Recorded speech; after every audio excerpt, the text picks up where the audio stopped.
El coche avanzaba por un camino de tierra rojiza que parecía no tener fin, levantando una nube de polvo que se pegaba a los cristales y opacaba el paisaje.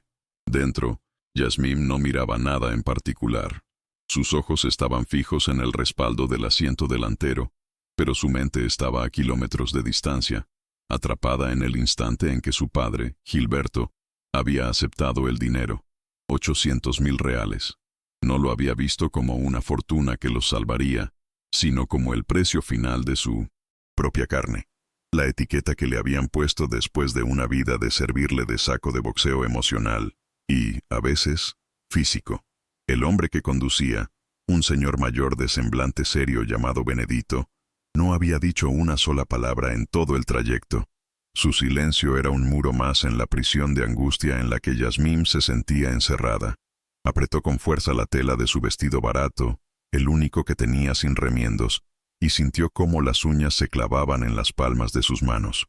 El miedo era una cosa viva dentro de ella, una criatura fría que le recorría las venas y le susurraba al oído la palabra que Morgana Drummond había usado por teléfono: servicios. Una palabra tan vaga y tan llena de posibilidades aterradoras.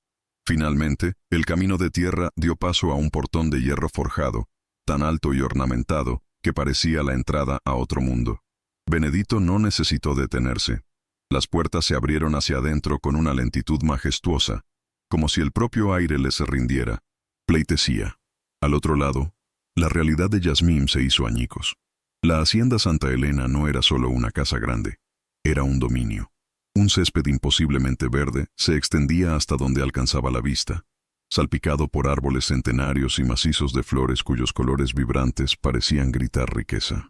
Al fondo la casa principal se erigía imponente, una construcción de estilo colonial con paredes blancas y tejas de terracota, tan grande y perfecta que no parecía real. Se sentía como una postal, un lugar con el que alguien como ella solo podía soñar, pero la sensación no era de asombro, sino de terror. Cada ventana oscura parecía un ojo que la observaba, cada columna una barra de su nueva jaula. El coche se deslizó por el camino de grava, y el crujido de las piedras bajo los neumáticos fue el único sonido que rompió el silencio opresivo de aquel lugar, un sonido que marcaba su llegada a un destino que no había elegido. Cuando el vehículo se detuvo frente a la escalinata de la entrada, la puerta del conductor se abrió y Benedito bajó para rodear el coche y abrirle. Yasmín tardó un segundo en mover las piernas, que se sentían como plomo. Al poner un pie fuera, la vio. Morgana Drummond estaba de pie en lo alto de las escaleras, una silueta recortada contra la imponente puerta de madera maciza. Era exactamente como su voz al teléfono, fría, afilada y absolutamente controladora. Vestía un traje de chaqueta de un color gris pálido que no admitía ni una sola arruga, y su pelo oscuro estaba recogido en un moño tan tirante que parecía doloroso. No sonreía. Sus ojos, de un color oscuro e indescifrable, la recorrieron de arriba a abajo, deteniéndose un instante en su vestido humilde y en la pequeña mochila gastada que era todo su equipaje. No fue una mirada de bienvenida, ni siquiera de curiosidad. Fue la mirada de un tasador evaluando una mercancía. Yasmín sintió un escalofrío recorrerle la espalda, una oleada de humillación tan intensa que tuvo que bajar la vista hacia las baldosas de piedra, sintiéndose sucia, pequeña e increíblemente fuera de lugar. La mujer no se movió, simplemente esperó a que ella subiera los escalones, cada uno de ellos un paso más hacia el abismo. El interior de la casa era aún más intimidante que el exterior.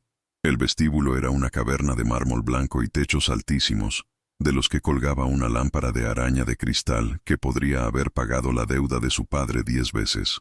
El aire olía a limpio, a cera de abeja y a una ausencia total de vida. No era el olor de un hogar, sino el de un museo o un mausoleo. El silencio era tan profundo que el sonido de sus propios pasos y el taconear afilado de Morgana sobre el suelo pulido resonaba como un eco en una catedral vacía. «Sígueme», fue la primera orden de Morgana, su voz cortante rompiendo el silencio. La guió por un pasillo largo y sombrío, cuyas paredes estaban adornadas con retratos de personas de aspecto severo, que parecían juzgarla con sus ojos pintados. Yasmín caminaba un par de pasos por detrás, con la cabeza gacha, sintiendo el peso de su nueva realidad aplastándola por completo. su padre, su antigua vida, todo quedaba atrás. Estaba atrapada, y es en ese preciso instante, mientras el frío del mármol parece subir por sus pies y congelarle el alma, que me detengo a pensar en ustedes. Me pregunto desde qué parte del mundo están acompañando a Yasmín en su entrada a este infierno dorado. Déjenmelo saber en los comentarios. Y si esta historia ya les está empezando a tocar el corazón, los invito a suscribirse para que no se pierdan ni un solo detalle de lo que está por venir. Morgana se detuvo frente a una puerta de madera oscura al final del pasillo, la única que no tenía adornos, solo un pomo de latón severo y sin brillo. No dijo nada, simplemente se quedó allí, y el silencio que se formó fue más pesado que cualquier palabra. Yasmín contuvo la respiración. El corazón le martilleaba contra las costillas con una fuerza que le dolía. Detrás de esa puerta estaba la razón por la que la habían comprado, el centro de su nueva y aterradora existencia. Su mente, en un intento desesperado por prepararse, dibujó escenarios horribles, un hombre deforme, un monstruo, un sádico esperándola en una habitación de lujo. El aire a su alrededor pareció enrarecerse, volverse más denso y difícil de respirar. Morgana posó su mano delgada y pálida sobre el pomo, y Yasmín se preparó para lo peor, clavando las uñas ya maltratadas en la carne de 1950. Sus palmas hasta que el dolor físico fue un ancla en medio de la marea de pánico que amenazaba con ahogarla. Cada segundo de espera se estiró como una hora. Era la calma que precede al horror, la pausa antes de que la vida que conocía terminara de desmoronarse para siempre, y ella solo podía esperar a que el golpe final cayera. La puerta se abrió sin hacer ruido, revelando una habitación que desafió todas sus expectativas. No era una mazmorra ni un lujoso apartamento de soltero. Era una habitación de hospital disfrazada de dormitorio de 5 estrellas. Las paredes estaban pintadas de un color crema tranquilizador y había muebles caros y elegantes, pero el olor inconfundible a antiséptico y enfermedad lo impregnaba todo. La luz era tenue, filtrada por unas pesadas cortinas de terciopelo que mantenían el mundo exterior a raya. Lo primero que registró fue el sonido. Un pitido rítmico y constante, el pulso electrónico de una máquina que mantenía a alguien con vida. Y entonces lo vio. En el centro de la estancia, en una cama articulada de aspecto clínico, yacía un hombre. Estaba pálido, inmóvil, con el rostro sereno y los ojos cerrados. Varios tubos y cables salían de sus brazos y se conectaban a monitores que parpadeaban con luces verdes y rojas. Yasmín se quedó paralizada en el umbral. El miedo que la había consumido se transformó en una confusión helada. No había un monstruo esperándola. Había un hombre roto, una figura trágicamente inerte, atrapado en una red de tecnología médica. La imagen era tan desoladora y clínica que por un instante olvidó su propio terror. «Este es el señor T. Vasconcelos», dijo Morgana a su espalda, su voz tan carente de emoción como si estuviera describiendo un mueble. «El heredero, como puede ver, no está en condiciones de recibir visitas. Tuvo un accidente de coche hace más de 2 años. Los médicos lo llaman estado vegetativo persistente, un coma del que, según ellos, nunca despertará». Morgana caminó lentamente hacia el interior de la habitación, rodeando la cama como un depredador que estudia a su presa. Se detuvo y se giró para mirar a Yasmín, sus ojos oscuros fijos en ella, asegurándose de que cada palabra aterrizara con el peso de una sentencia. Su padre le vendió a usted para que fuera su proveedora de servicios. Su tarea aquí son los cuidados personales e íntimos que él requiere. Dejó que las palabras personales e íntimos flotaran en el aire viciado de la habitación, cargadas de una insinuación tan vil que a Yasmín se le revolvió el estómago. La comprensión la golpeó con la fuerza de una bofetada. No la querían solo para cuidarlo, la querían para algo perverso, algo que cruzaba la línea de la decencia humana, un servicio para un hombre que ni siquiera podía consentir o negarse. Morgana se acercó a un armario y sacó un uniforme simple, de color azul pálido, como el de una enfermera. Se lo tendió a Yasmín sin mirarla. «Esta será su ropa de trabajo, y esa es su habitación», dijo, señalando con la barbilla una pequeña puerta contigua a la principal. «No se espera que salga de esta a la de la casa, a menos que se le ordene. La comida se le traerá aquí». Hizo una pausa, su mirada volviéndose aún más dura. Un consejo, señorita Cavalcante. La última mujer que estuvo en su puesto desarrolló una fijación poco saludable. Empezó a hablarle, a creer que había una conexión. Tuvimos que internarla en una institución. Confío en que usted será más profesional y entenderá la naturaleza puramente transaccional de nuestro acuerdo. Sin decir más, Morgana dio media vuelta y salió de la habitación, cerrando la pesada puerta detrás de ella. El sonido del cerrojo al girar fue definitivo, un eco que selló su destino. Yasmín se quedó sola, de pie en medio de la habitación silenciosa, solo interrumpida por los pitidos de las máquinas. Miró la figura inmóvil en la cama, el uniforme en sus manos temblorosas y la puerta cerrada. Estaba atrapada, completamente, y sin ninguna esperanza. Atrapada. Durante un tiempo que le pareció una eternidad, Yasmín no se movió del sitio. Se quedó de pie como una estatua, aferrada al uniforme azul con una fuerza que le dejaba los nudillos blancos. El sonido del cerrojo de la puerta seguía resonando en sus oídos, una sentencia final que la declaraba propiedad de aquel lugar. El aire a su alrededor era una mezcla nauseabunda del olor clínico de la enfermedad y el perfume caro de Morgana, que se había quedado flotando como un fantasma. Cada pitido rítmico del monitor cardíaco era un golpe de martillo contra su cráneo, el metrónomo que marcaba el compás de su nueva vida carcelaria. Sus pensamientos eran un torbellino caótico y doloroso. El rostro de su padre al contar los billetes, la mirada vacía de Morgana, y la palabra íntimos, repitiéndose una y otra vez, manchando su mente, haciéndola sentir increíblemente sucia. No era solo el miedo a lo desconocido, era la certeza de la humillación que le esperaba, la sensación de haber sido despojada de su humanidad y reducida a un simple instrumento, un objeto comprado para un propósito oscuro que aún no alcanzaba a comprender del todo. Finalmente, sus piernas parecieron obedecerla. Dio un paso vacilante, y luego otro, moviéndose con la lentitud de alguien que camina hacia el cadalso. Necesitaba verlo de cerca. Necesitaba confrontar la realidad de su tarea. Se acercó a la cama. Sus zapatillas gastadas no hacían ningún ruido sobre el suelo de madera noble. Al llegar al borde del colchón, bajó la mirada hacia el rostro del hombre. Tebas con celos. De cerca, la palidez de su piel era más evidente, casi translúcida, pero no podía ocultar la estructura de sus facciones. Era joven, quizás a mediados de sus 20, con una mandíbula bien definida y pestañas oscuras que contrastaban con su piel pálida. Había una vulnerabilidad absoluta en la forma en que su boca estaba ligeramente entreabierta, en la completa laxitud de sus músculos. No había nada monstruoso en él. Yasmín se dio cuenta, con una punzada de extraña lucidez, de que él también era un prisionero, uno atrapado en las garras de su propio cuerpo inmóvil. En su desamparo, en su total dependencia, vio un reflejo distorsionado del suyo propio, y el asco que sentía comenzó a mezclarse con una emoción nueva e inesperada, una punzada de compasión.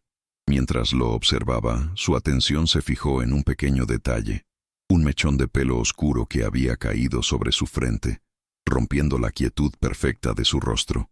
Era un detalle tan mundano, tan humano, en medio de toda la parafernalia médica y la atmósfera estéril.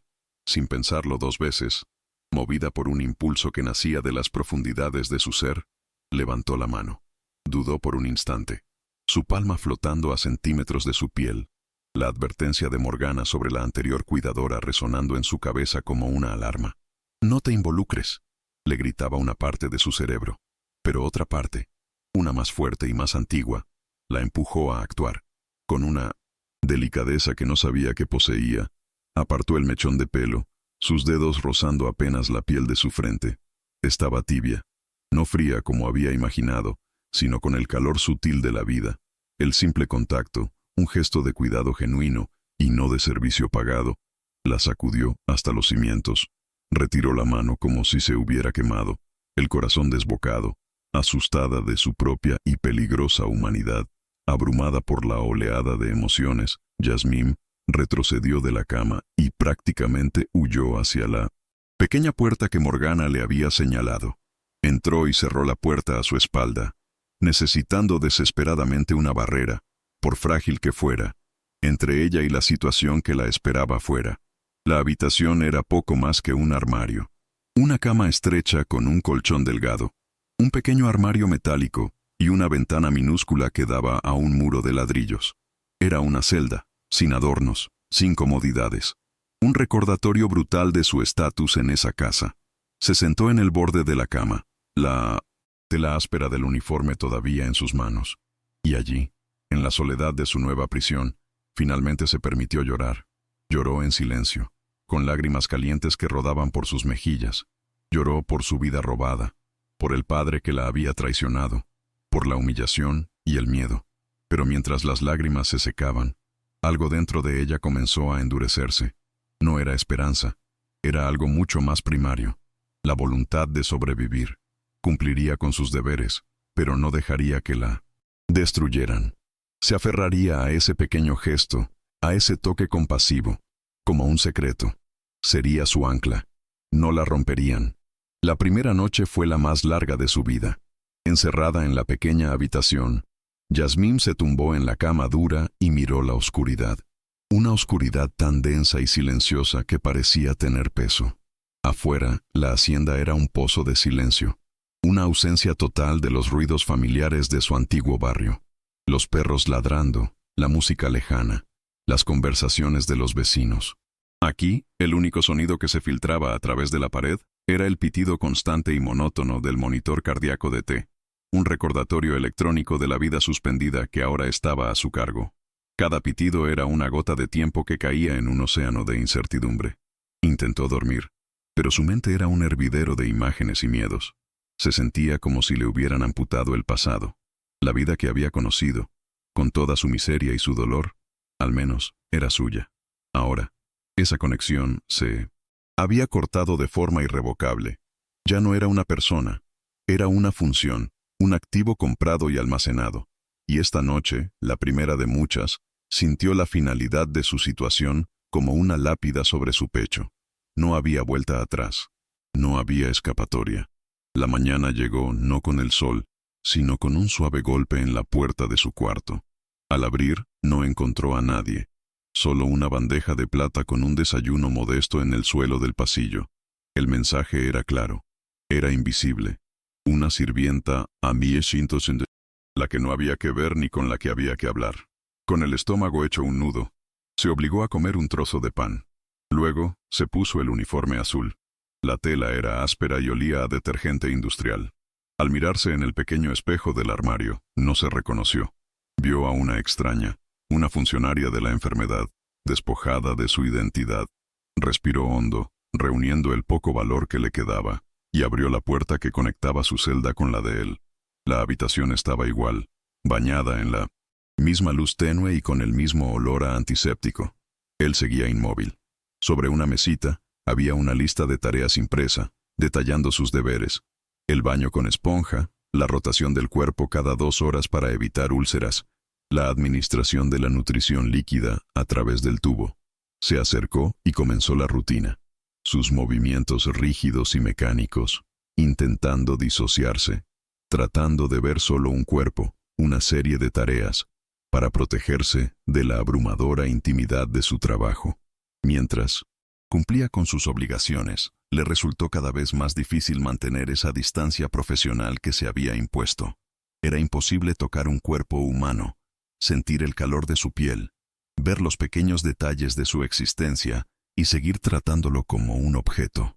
Mientras le limpiaba una mano, sus dedos rozaron una pequeña cicatriz blanca y fina en sus nudillos, una marca que hablaba de una vida vivida, de un momento de dolor o de descuido mucho antes del accidente.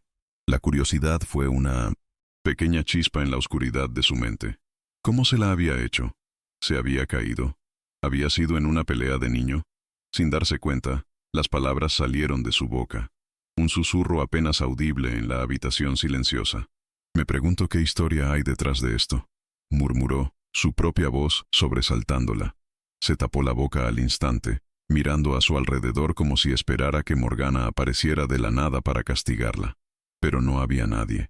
Solo ella y el hombre silencioso en la cama. Había roto la regla no escrita. Había hablado con él. Ese primer día se convirtió en el molde para todos los que siguieron. La rutina era su ancla y su prisión. Por la mañana, los cuidados clínicos. Por la tarde, la limpieza de la habitación. Por la noche, la soledad de su cuarto. Pero algo había cambiado. El silencio ya no era absoluto, porque ella había decidido romperlo.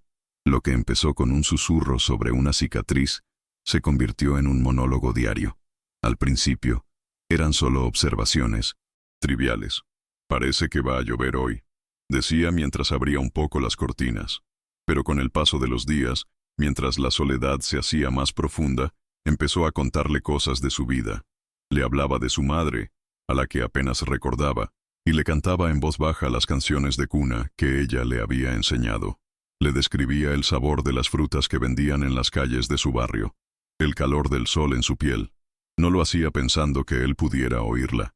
Lo hacía para sí misma, para no olvidar quién era, para llenar el vacío aterrador de sus días con el sonido de su propia voz, creando un pequeño santuario secreto en el corazón de su jaula dorada, sin saber que sus palabras se estaban convirtiendo en un faro en una oscuridad mucho más profunda que la suya. Habían pasado casi 3 semanas, y los días en la hacienda Santa Elena habían adquirido un ritmo monótono y predecible, que era, a la vez, un consuelo y una tortura.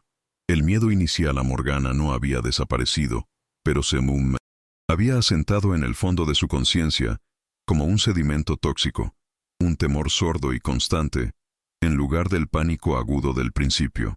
Las tareas que al comienzo le parecían tan abrumadoras y extrañas, se habían vuelto automáticas, realizadas con una eficiencia que la sorprendía. Pero el verdadero cambio había ocurrido en sus conversaciones con T. Ya no eran solo un recuento de memorias pasadas para no olvidarse de sí misma. Se habían transformado en algo más profundo. En la quietud de las tardes, mientras doblaba la ropa de cama o simplemente se sentaba en la silla junto a él, le confesaba sus miedos, su resentimiento hacia su padre, la soledad asfixiante que sentía. Él se había convertido en su diario silencioso, el único receptáculo de sus pensamientos más íntimos, un confesor que nunca la juzgaría ni la traicionaría. Era una dinámica extraña y unilateral, pero en ese acto de compartir su alma con un hombre ausente, Yasmín encontraba una extraña forma de paz. Una noche, la atmósfera en la hacienda se sentía particularmente pesada. Una tormenta se estaba gestando en la distancia, y el viento aullaba suavemente contra los gruesos cristales de la ventana. Un sonido lúgubre que magnificaba su sensación de aislamiento. Se sentía más sola que nunca. Un pequeño punto insignificante en la inmensidad de aquella casa y de su propia desgracia. Para combatir la tristeza que amenazaba con devorarla, comenzó a tararear. Era una melodía que surgía de lo más profundo de su memoria, una canción de cuna que su madre le cantaba cuando el mundo parecía demasiado grande y aterrador. Las palabras salieron en un susurro, frágiles y llenas de una melancolía que no era solo suya, sino heredada. La canción hablaba de un pequeño barco de papel navegando en un charco de lluvia, un viaje pequeño pero valiente hacia un puerto seguro. Mientras cantaba, cerró los ojos, y por un momento no estaba en esa habitación estéril, sino en el regazo de su madre, sintiéndose protegida, amada. Era la expresión más pura de su anhelo por un refugio, un ancla en la tormenta de su vida. Cuando la última nota de la canción se desvaneció en el silencio, suspendida en el aire junto al pitido del monitor, Yasmín abrió los ojos. Su mirada se posó, como siempre, en el rostro sereno de T. Pero algo era diferente. Al principio no supo qué era. Una anomalía en el paisaje familiar de su rostro. Y entonces lo vio. Desde la esquina de su ojo derecho, cerrado como siempre, una única lágrima se había formado y comenzaba a deslizarse lentamente por su sien, un rastro brillante sobre la palidez de su piel. Yasmín se quedó sin aliento, su cuerpo completamente inmóvil. El mundo pareció detenerse. El sonido del viento, el pitido de la máquina, todo se desvaneció. Solo existía esa lágrima. ¿Era real? ¿O su mente, agotada y solitaria, finalmente había empezado a crear las fantasías sobre las que Morgana le había advertido? Se inclinó hacia adelante, el corazón latiéndole con una fuerza brutal, examinando su rostro con una intensidad desesperada. No había más movimiento, ni un espasmo, ni un suspiro, solo el rastro húmedo de esa lágrima solitaria, un evento imposible que acababa de ocurrir frente a sus ojos. Su primera reacción fue una mezcla de pánico y un impulso de proteger ese secreto. Pero su condicionamiento en ese lugar la obligó a actuar según el protocolo. Pulsó el botón de llamada de la enfermera de turno, una mujer mayor y pragmática llamada Dora. Cuando llegó, Yasmín le explicó lo que había visto, su voz temblorosa de una emoción que no podía nombrar.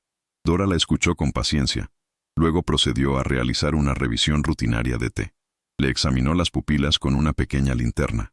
Comprobó los monitores y finalmente se encogió de hombros. «Es una secreción lagrimal autónoma», dijo con una voz amable pero firme. «Es un acto reflejo del sistema nervioso. No significa que haya conciencia. No te hagas ideas, niña».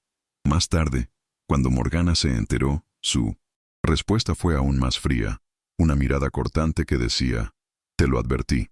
El mundo exterior, la lógica y la autoridad le decían que no había sido nada. Pero Yasmín sabía lo que había sentido en esa habitación. No fue un reflejo. Fue una respuesta a la canción de su madre. Era una señal. Y en el fondo de su alma, una nueva y peligrosa convicción echó raíces. Te podía oírla. A partir de ese día, algo cambió fundamentalmente en Yasmín. La rutina externa permaneció inalterada. Los baños, la alimentación, la limpieza. Pero su propósito interno se había transformado.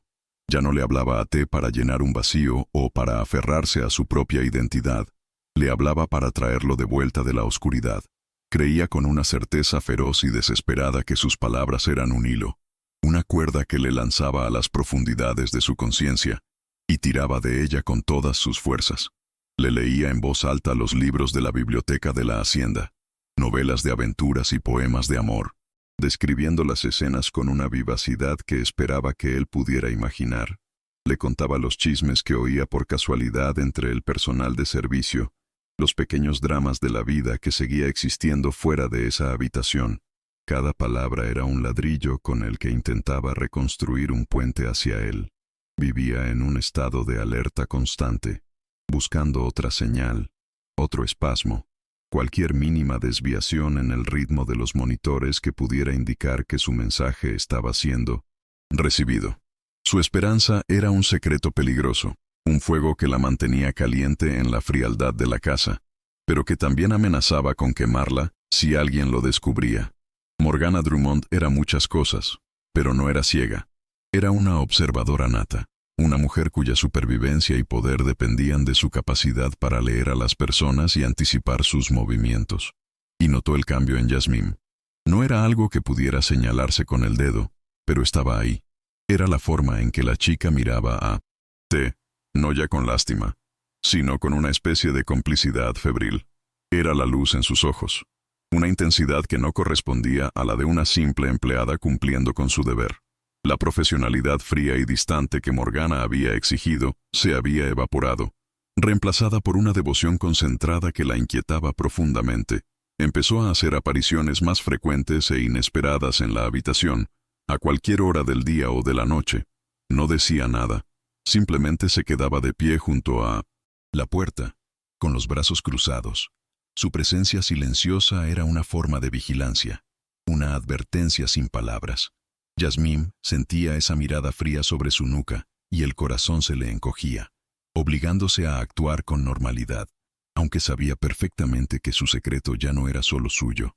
Un atardecer, mientras Yasmín le leía un poema a T en voz baja, Morgana entró en la habitación y cerró la puerta a su espalda. Esta vez no se quedó a distancia. Se acercó lentamente, sus pasos silenciosos, sobre la alfombra. «Es conmovedor ver tanta dedicación», comenzó, su voz suave y falsamente comprensiva, lo que la hizo mucho más aterradora. «Me recuerda a Marina, la cuidadora que estuvo aquí antes que tú». Yasmín se tensó, pero no dejó de mirar el libro. «Ella también era así», continuó Morgana, deteniéndose junto a la cama y mirando a T con una expresión indescifrable. Empezó a creer que tenía una conexión especial con él. Le hablaba, le cantaba, igual que tú. Decía que él le respondía, en sueños. Hizo una pausa dramática, dejando que el peso de sus palabras se asentara en la habitación. Por supuesto, era solo su imaginación. La soledad y el estrés de este trabajo pueden ser complicados. Se obsesionó. Al final tuvimos que intervenir. ¿Intervenir?, preguntó Yasmín, su voz apenas un hilo. Morgana suspiró. Un sonido calculado de lástima y pesar. Tuvo un colapso nervioso. Perdió el contacto con la realidad. Por su propio bien tuvimos que ingresarla en una clínica psiquiátrica. Un lugar muy tranquilo en el campo. Sigue allí. Se giró y miró a Yasmín directamente a los ojos, y en su mirada ya no había falsedad, solo una amenaza helada y afilada. Fue una verdadera lástima. Era eficiente. Pero la línea entre el cuidado y la locura es muy fina en un lugar como este. Espero que tú sepas mantenerte en el lado correcto de esa línea. La amenaza no podría haber sido más clara. No la despedirían. La harían desaparecer. La declararían loca y la encerrarían, borrándola del mundo. La historia de Marina no era una anécdota, era una profecía, una advertencia de cuál sería su destino si persistía en su esperanza. El miedo que sintió Yasmín fue un hielo que le recorrió las venas, un terror visceral que le robó el aire. Por primera vez, comprendió la verdadera naturaleza del peligro en el que se encontraba. Cuando la puerta se cerró y Morgana se fue, Yasmín se quedó inmóvil. El libro de poemas pesado como una piedra en su regazo. La habitación, que había empezado a transformar en un frágil refugio, volvió a ser una jaula. Pero ahora sus barrotes eran más siniestros. La amenaza de una institución psiquiátrica era una sombra que se cernía sobre ella, más aterradora que cualquier castigo físico. El frío que sintió no era por el aire acondicionado, sino un hielo que nacía en su interior, una oleada de puro terror. Por un momento, la duda la asaltó con una fuerza brutal. ¿Y si Morgana tenía razón? ¿Y si la soledad y la presión la estaban volviendo loca? ¿Si la lágrima había sido solo un espasmo muscular, y ella, en su desesperación, le había construido un significado? Se sintió pequeña e impotente, una hormiga bajo la lupa de una familia poderosa que podía aplastarla, borrarla y reescribir su historia como la de una loca. Miró el rostro pacífico de T, buscando una respuesta que él no podía darle, y sintió el peso de su absoluta soledad. Estaba luchando una batalla que nadie más creía que existiera. Pero entonces, en medio de esa tormenta, de miedo y duda, la imagen de la lágrima volvió a su mente, no como un recuerdo, sino como una certeza. La sensación de aquel momento, la conexión que había sentido, era demasiado real para ser una alucinación. Fue entonces cuando tomó una decisión. Si Morgana quería ver a una empleada sumisa y profesional, rota por la advertencia, eso es exactamente lo que le daría. A partir del día siguiente, Yasmín se convirtió en una actriz consumada. Durante el día, realizaba sus tareas con una eficiencia fría y distante. Mantuvo su mirada baja. Sus respuestas a Morgana y a las enfermeras eran cortas y respetuosas. Dejó de leer en voz alta, dejó de tararear. Proyectaba la imagen perfecta de una trabajadora que había entendido el mensaje y que ahora conocía su lugar. Se movía por la habitación como un fantasma, cumpliendo con el contrato al pie de la letra, sin mostrar ni un atisbo de la peligrosa compasión que ardía en su interior. Morgana pareció satisfecha, viéndola como una prueba de que sus métodos de intimidación eran, como siempre, infalibles. Sin embargo, el verdadero trabajo de Yasmín comenzaba cuando la noche envolvía la hacienda en un manto de silencio y oscuridad. Cuando el personal se había retirado y las luces de la casa principal se habían apagado. Ella se levantaba de su cama, se acercaba a T, y en la intimidad de la noche, su verdadera misión continuaba. Pero ahora su comunicación era diferente, más urgente y secreta. Ya no le contaba historias de su pasado. Ahora le hablaba al oído, en un susurro tan bajo que apenas era un soplo de aire, su boca muy cerca de él. «Están mintiendo», le decía, noche tras noche. «Sé que me oyes. No estás solo en esa oscuridad. Soy Yasmín. Tienes que lucharte. No sé qué te hicieron, pero no puedes dejar que ganen. Por favor, lucha. Vuelve». Eran súplicas, órdenes, un llamado desesperado de un alma solitaria a otra. Le agarraba la mano, entrelazando sus dedos con los suyos, tratando de transmitirle su fuerza, su fe, a través del simple contacto físico, esperando contra toda esperanza que su calor y sus palabras pudieran penetrar la prisión en la que estaba atrapado. Las semanas que siguieron fueron una prueba de fe agonizante.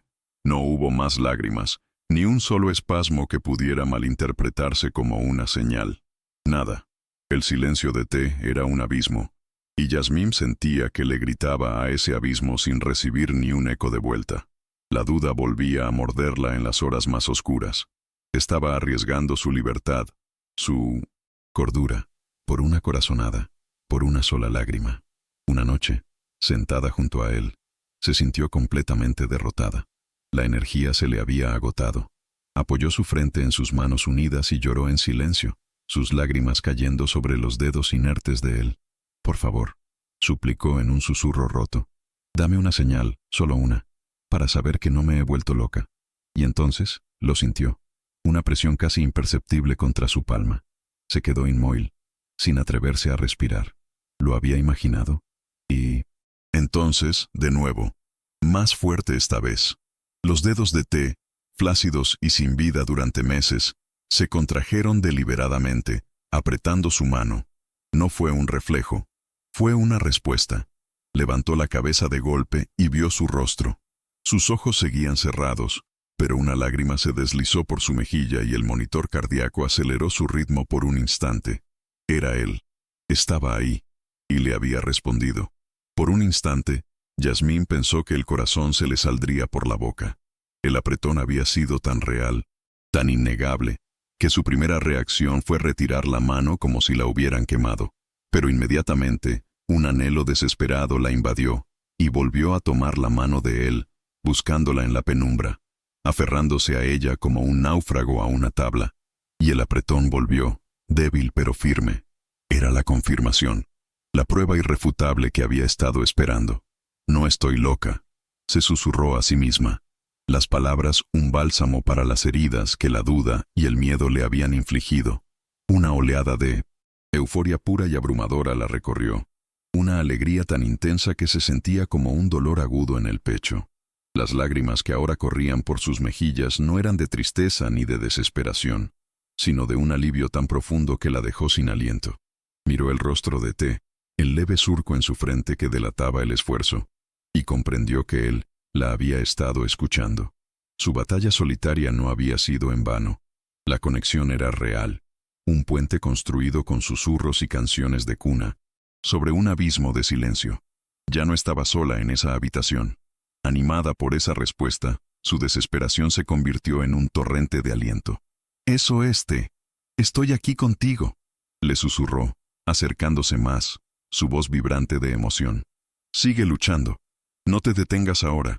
Tienes que volver». Aferrada a su mano, sintió otro apretón, esta vez acompañado de un temblor que recorrió el cuerpo de él. Sus párpados, que habían permanecido sellados como si estuvieran pegados, comenzaron a agitarse, aleteando débilmente. Un sonido gutural, un gemido ronco y profundo, brotó de su garganta, el primer sonido vocal que emitía en más de 2 años. El instinto le gritó a Yasmín que no llamara a nadie. Sabía, con una certeza visceral, que este momento era de ellos, frágil y secreto. Cualquier interrupción, la llegada de una enfermera o de Morgana, podría romper el hilo. Podrían sedarlo, atribuirlo a una convulsión y sumirlo de nuevo en la oscuridad. Su voz se convirtió en su única herramienta, un faro en la niebla. «Vamos, T, mírame. Abre los ojos. Estoy aquí», le repetía una y otra vez, suplicando, guiándolo hacia la superficie. El proceso fue una agonía y un milagro a partes iguales. Era como ver a alguien luchar por salir de su propia tumba.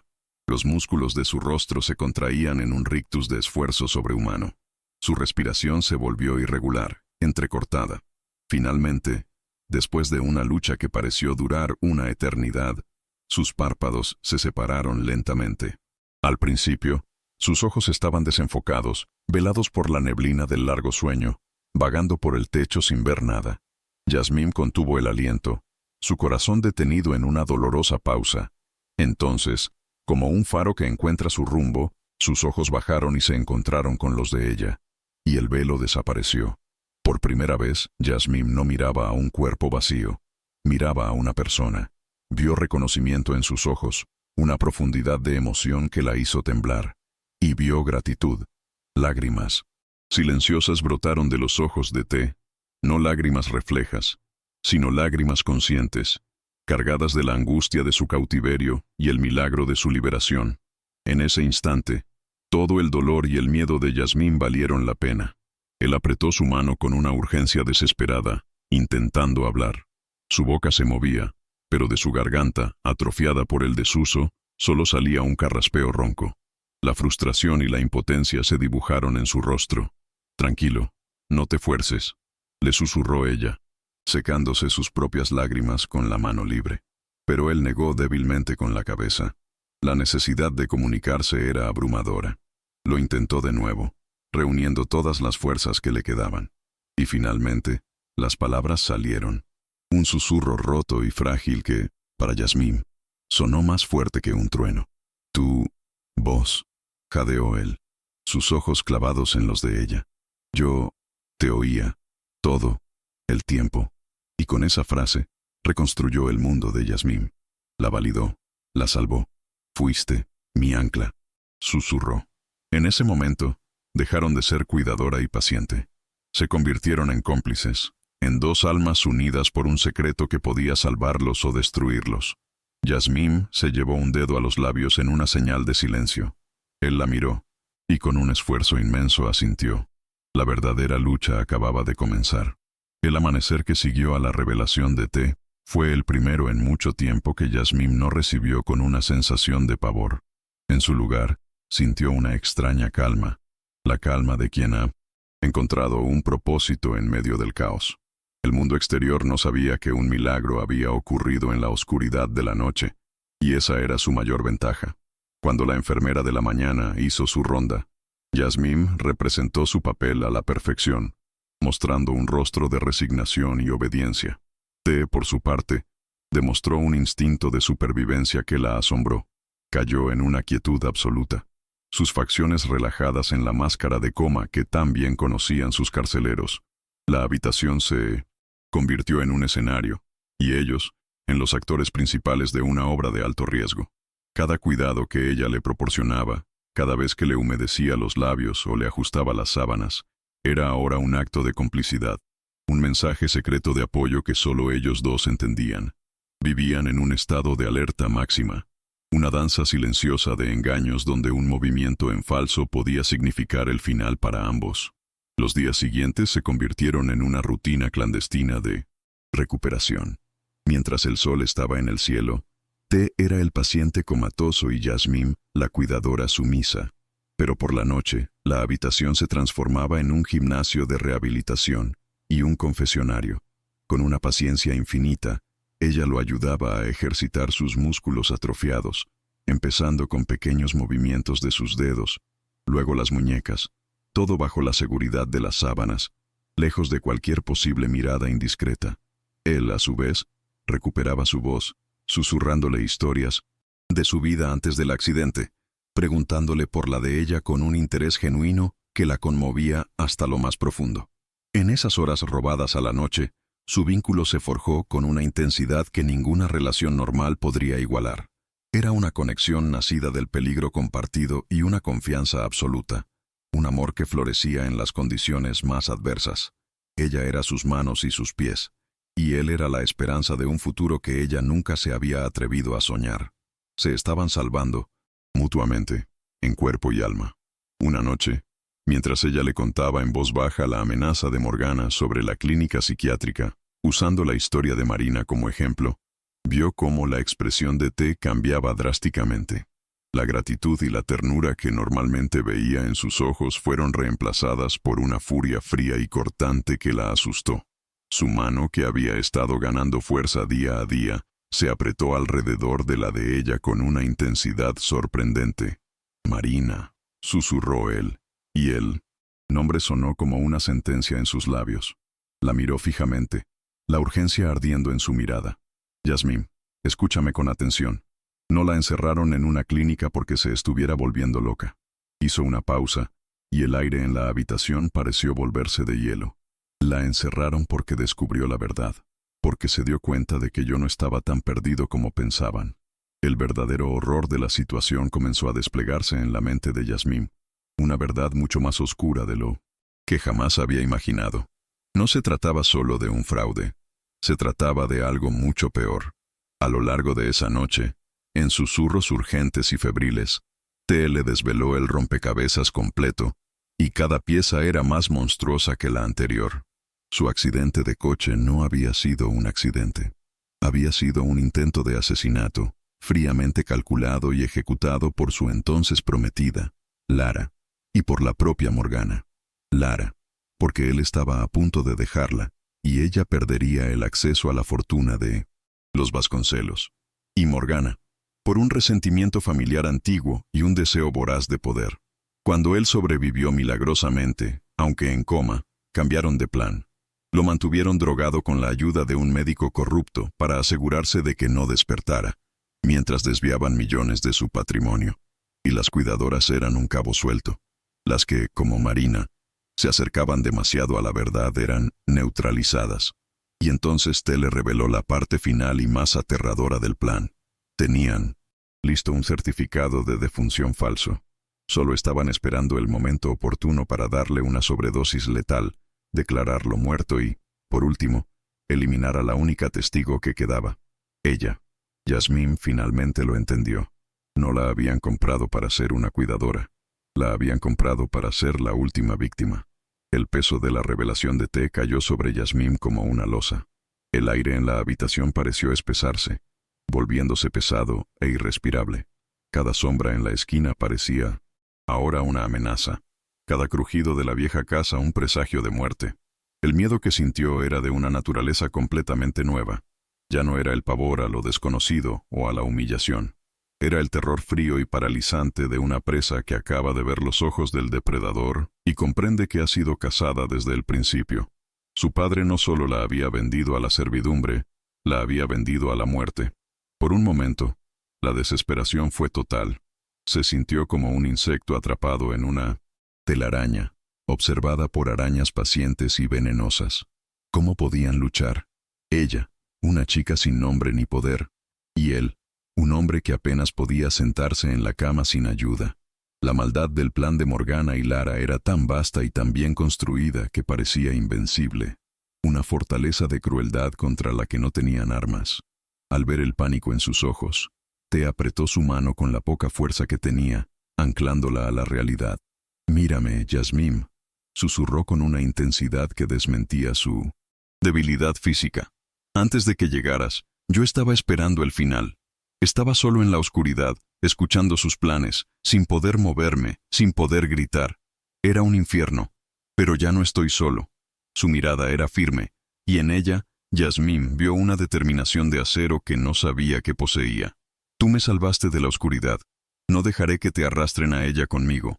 No vamos a ser sus víctimas. No les daremos el gusto». En ese momento, sus roles se invirtieron. El hombre al que ella había cuidado y protegido se convirtió en su pilar, su general en una guerra que acababan de declarar. Sus palabras no eliminaron el miedo, pero lo transformaron, dándole un propósito.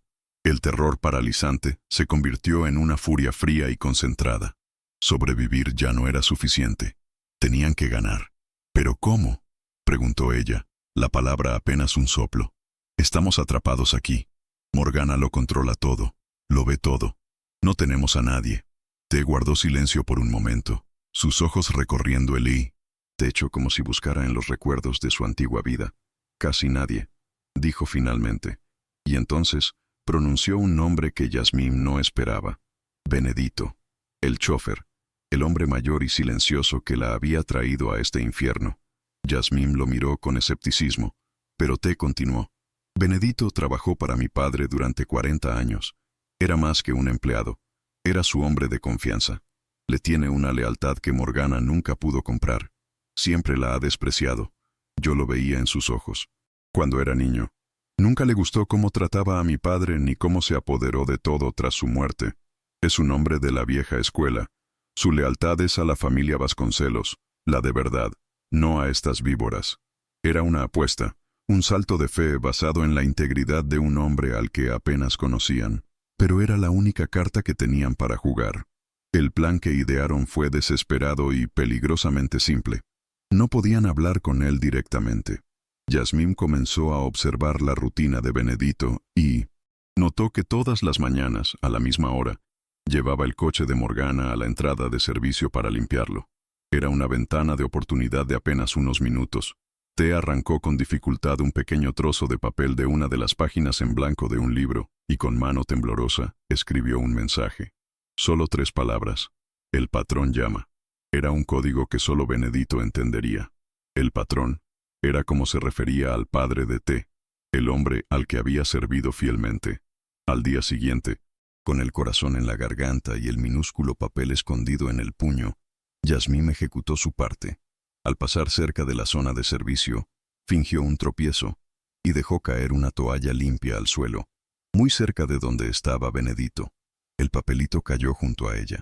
Sin mirar atrás, continuó su camino, cada fibra de su ser gritando de tensión. El resto del día fue una tortura silenciosa, una espera agónica.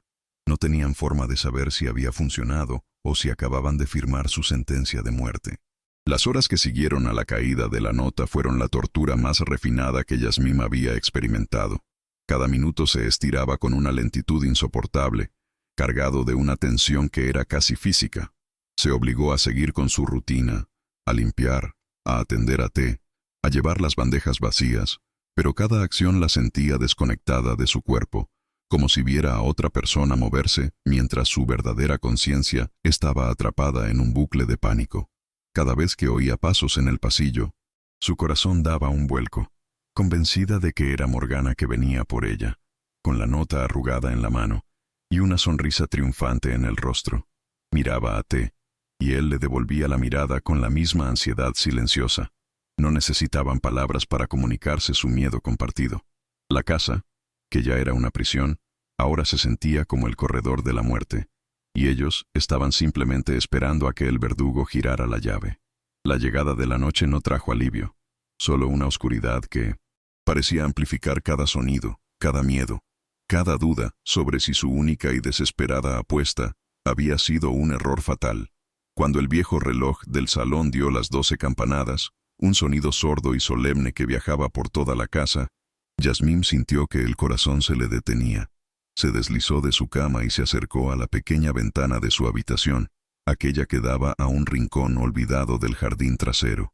La luna llena bañaba el césped con una luz pálida y fantasmal, dibujando largas sombras de los árboles que se mecían con el viento. Al principio no vio nada más que eso, sombras y silencio.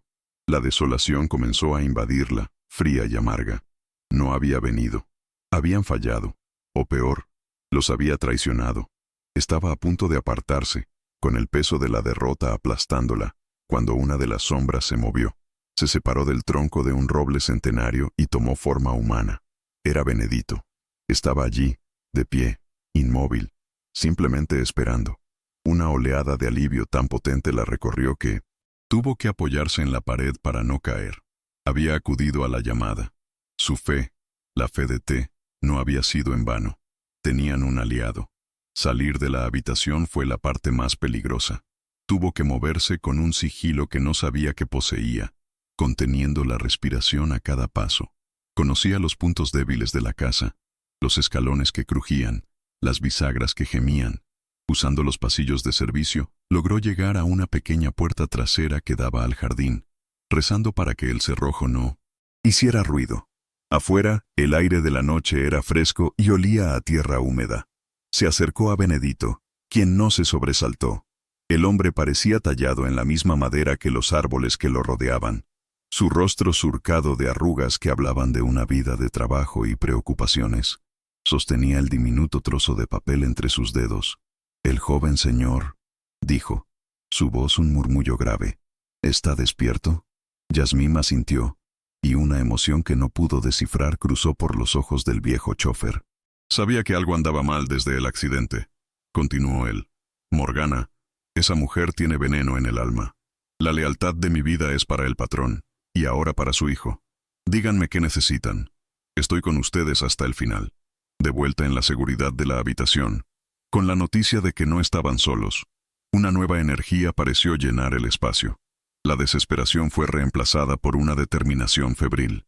Con Benedito como su enlace con el mundo exterior, un contraataque ya no era una fantasía, era una posibilidad.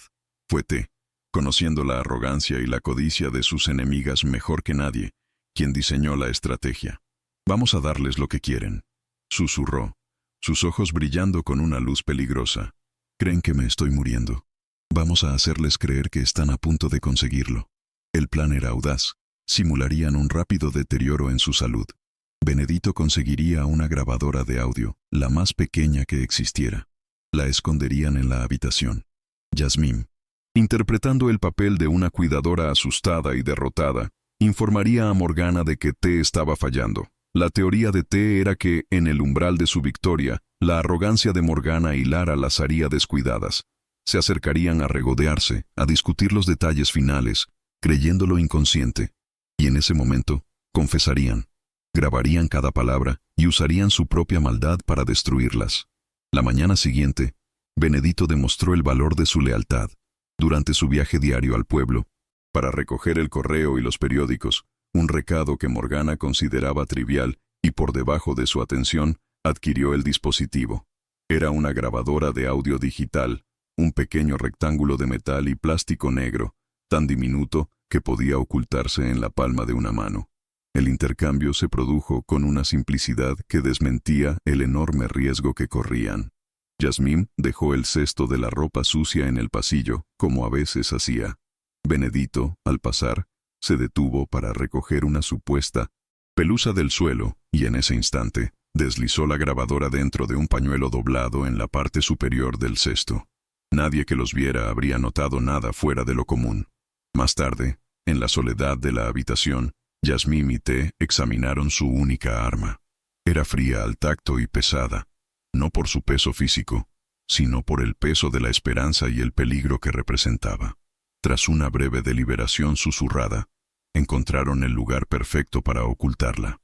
Dentro de la base hueca de una pesada lámpara de bronce que se encontraba en la mesita de noche de T, un objeto tan permanente y familiar en la habitación que nadie repararía en él. Con el dispositivo en su sitio, la función podía comenzar. Esa mañana, Yasmín inició su actuación. No fue difícil aparentar tener los ojos hinchados y enrojecidos. Apenas había dormido. Dejó que sus hombros cayeran, adoptando una postura de derrota y agotamiento. Cuando la enfermera, Dora, entró para su ronda matutina, encontró a Yasmín sentada en un rincón, con la cara entre las manos, emitiendo sonidos que parecían sollozos ahogados. Preocupada, la mujer mayor se acercó y le puso una mano en el hombro. «¿Qué pasa, hija?», preguntó con una voz sorprendentemente amable. Yasmín levantó un rostro que era una máscara de desesperación. «Ha sido una noche terrible», susurró, su voz rota. Su respiración se volvió muy débil. Apenas se le oye. «Y está tan frío. Creo que lo estamos perdiendo, Dora». Interpretó su papel con una convicción, nacida del miedo real, sabiendo que la pragmática enfermera sería el heraldo perfecto de las noticias que querían difundir. Dora, tras una rápida revisión a T, asintió con gravedad y salió de la habitación, dirigiéndose sin duda a informar a Morgana. La reacción no se hizo esperar. Menos de media hora después, Morgana entró en la habitación. No había prisa en sus pasos, solo su habitual y controlada deliberación. Pero Yasmín pudo detectar una nueva luz en su mirada, un brillo de anticipación, triunfante que la heló hasta los huesos. Se acercó a la cama y observó a T, quien estaba representando el papel de su vida. Su respiración era tan superficial que el pecho apenas se movía. Su rostro, siempre pálido, había adquirido una quietud cerosa, una inmovilidad que imitaba a la muerte de forma aterradora. Fue tan convincente que, por un instante, un pánico genuino se apoderó de Yasmín. ¿Y si su actuación era demasiado buena? ¿Y si él de verdad se estaba yendo?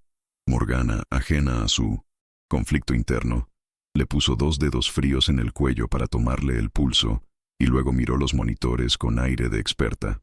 «Parece que finalmente ha perdido la batalla», sentenció con una frialdad clínica, una afirmación disfrazada de observación médica. «No se mueva de aquí. Infórmeme de inmediato si deja de respirar». Morgana salió de la habitación, dejando tras de sí un silencio cargado de electricidad. Yasmín sabía lo que ocurriría a continuación. Morgana estaría llamando a Lara, su cómplice, para comunicarle que el final estaba cerca, que su plan de años estaba a punto de culminar con éxito. El escenario estaba montado. La grabadora, activada con un simple clic por Yasmín antes de que Morgana entrara, estaba escuchando en silencio desde el interior de la lámpara. T yacía en la cama, un señuelo perfecto en su quietud mortal. Yasmín se sentó en su silla, asumiendo el papel de la guardiana de la muerte, con el corazón latiéndole con la fuerza de un tambor de guerra. Habían tendido la trampa con los únicos elementos que poseían: astucia, valor y un conocimiento profundo de la maldad de sus enemigas. Ahora solo quedaba esperar. Esperar a que las arañas, creyendo a la mosca finalmente muerta, bajaran a la tela a celebrar. La noche cayó sobre la hacienda, y con ella, la certeza de que sus vidas se decidirían antes del próximo amanecer. La espera se prolongó durante horas, un silencio tenso que se estiraba como un nervio a punto de romperse. Yasmín permaneció en su silla, cada músculo de su cuerpo contraído, mientras T yacía inmóvil, un maestro de la quietud. Finalmente, justo cuando la luna estaba en su punto más alto, oyeron voces acercándose por el pasillo. Una era la de Morgana, inconfundible en su tono cortante y autoritario. La otra era diferente, una voz femenina, melódica pero con un borde de acero y displicencia. Lara. Yasmín sintió un escalofrío. La puerta se abrió sin la cortesía de un golpe y entraron las dos mujeres. Lara era alta, elegante y hermosa de una manera fría y depredadora. Ignoró por completo a Yasmín, como si fuera un mueble más, y clavó sus ojos en la figura de la cama con una sonrisa de puro triunfo. La atmósfera en la habitación, ya cargada, se volvió irrespirable, contaminada por la presencia palpable de su maldad. Yasmín bajó la cabeza, ocultando sus ojos, y rezó para que su corazón, que latía con una violencia descontrolada, no las delatara. Ya era hora, dijo Lara.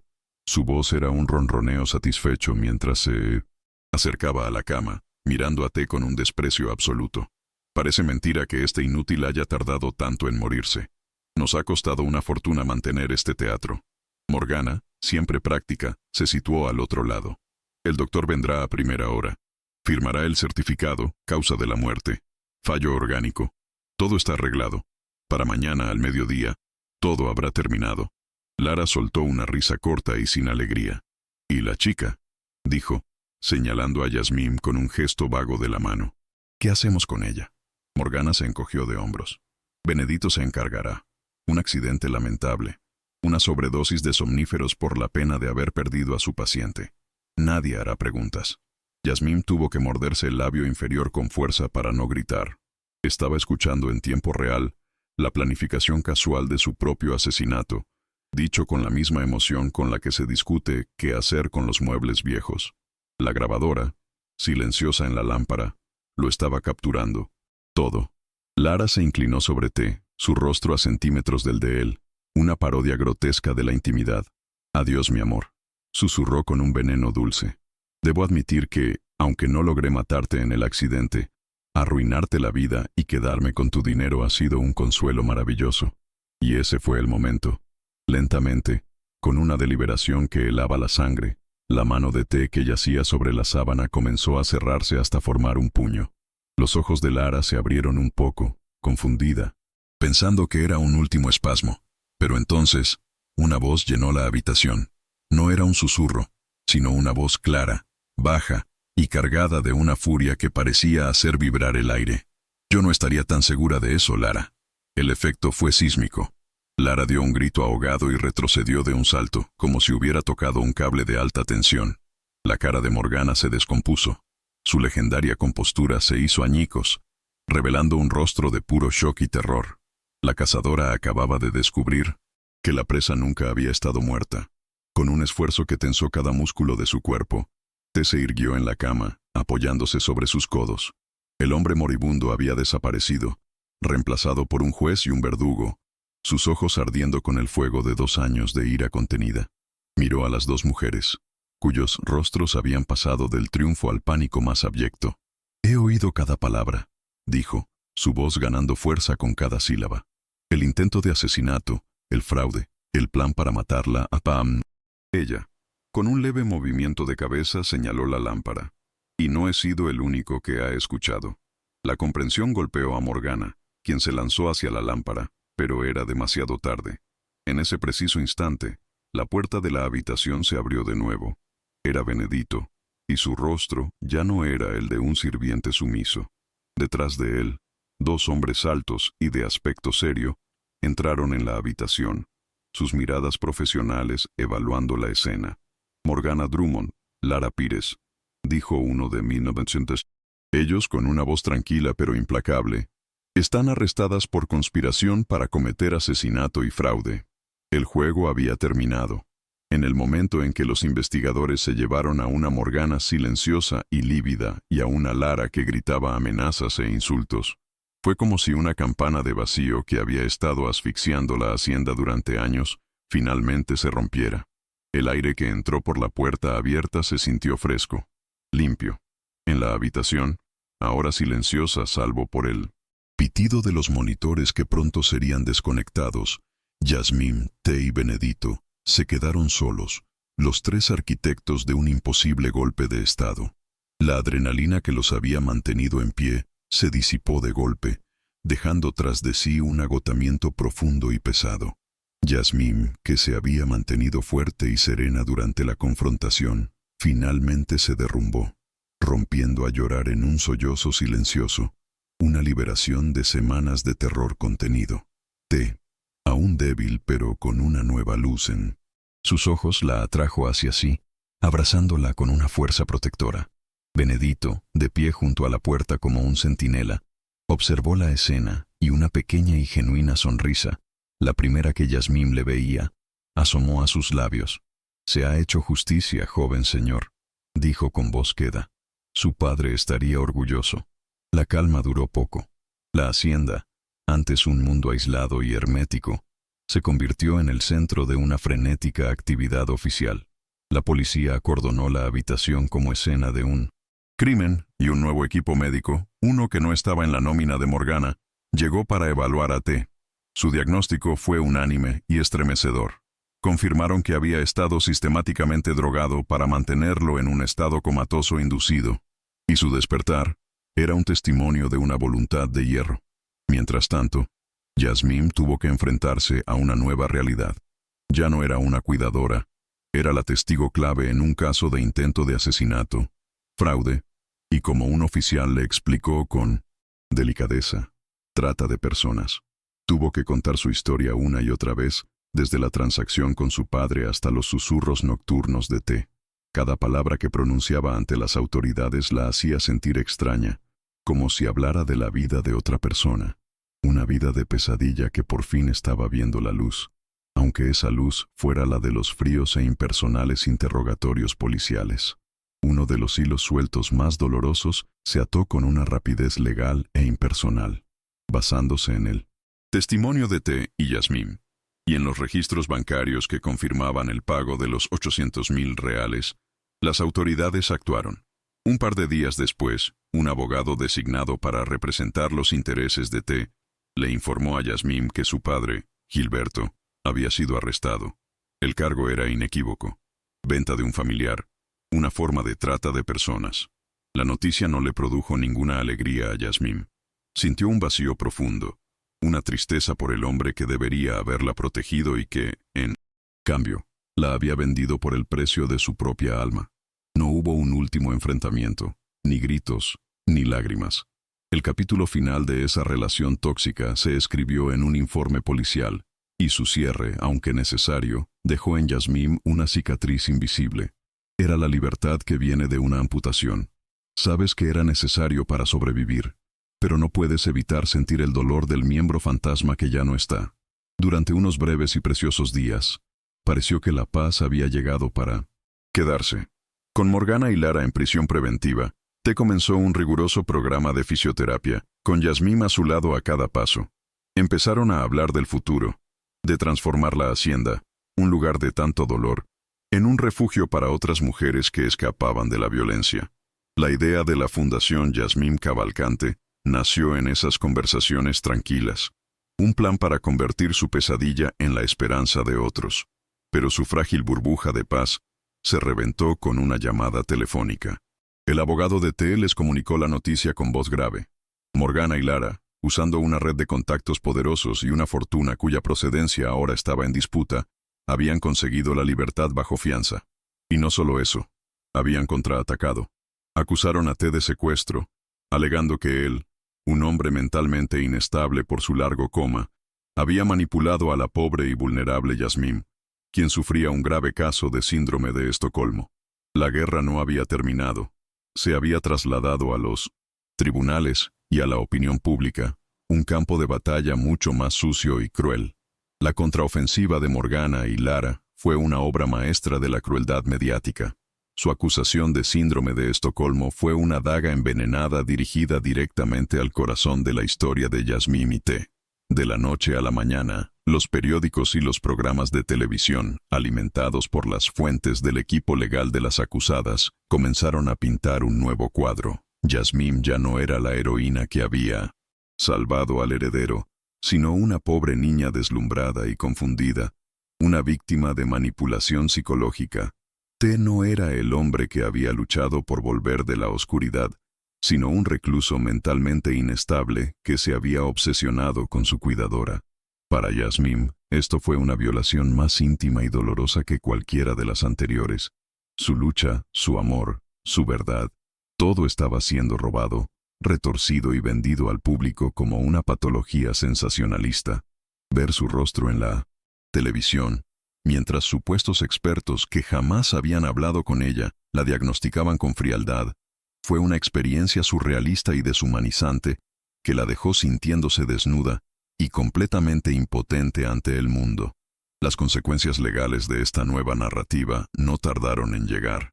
El sistema judicial, obligado a actuar ante la posibilidad de que Yasmín fuera una víctima vulnerable, intervino de la manera más brutal posible. Un juez emitió una orden de alejamiento y custodia temporal. Un día, sin previo aviso, 2 trabajadoras sociales y un oficial de policía llegaron a la hacienda con una orden. Debían separar a Yasmín de T por su propio bien, para llevarla a un centro de acogida estatal donde sería sometida a una evaluación psicológica exhaustiva. La escena fue desgarradora. Yasmín, que había sobrevivido a un encierro, ahora era rescatada y llevada a otro, esta vez uno con las mejores intenciones y los mismos barrotes de impotencia. Ver cómo se la llevaban fue para T una tortura. Su cuerpo aún débil le impedía hacer nada más que observar con una furia impotente cómo le arrebataban a la mujer que le había devuelto la vida.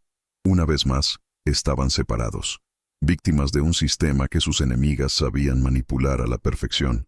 Separado de Yasmín, T canalizó toda su furia y desesperación en un único objetivo: encontrar a Marina.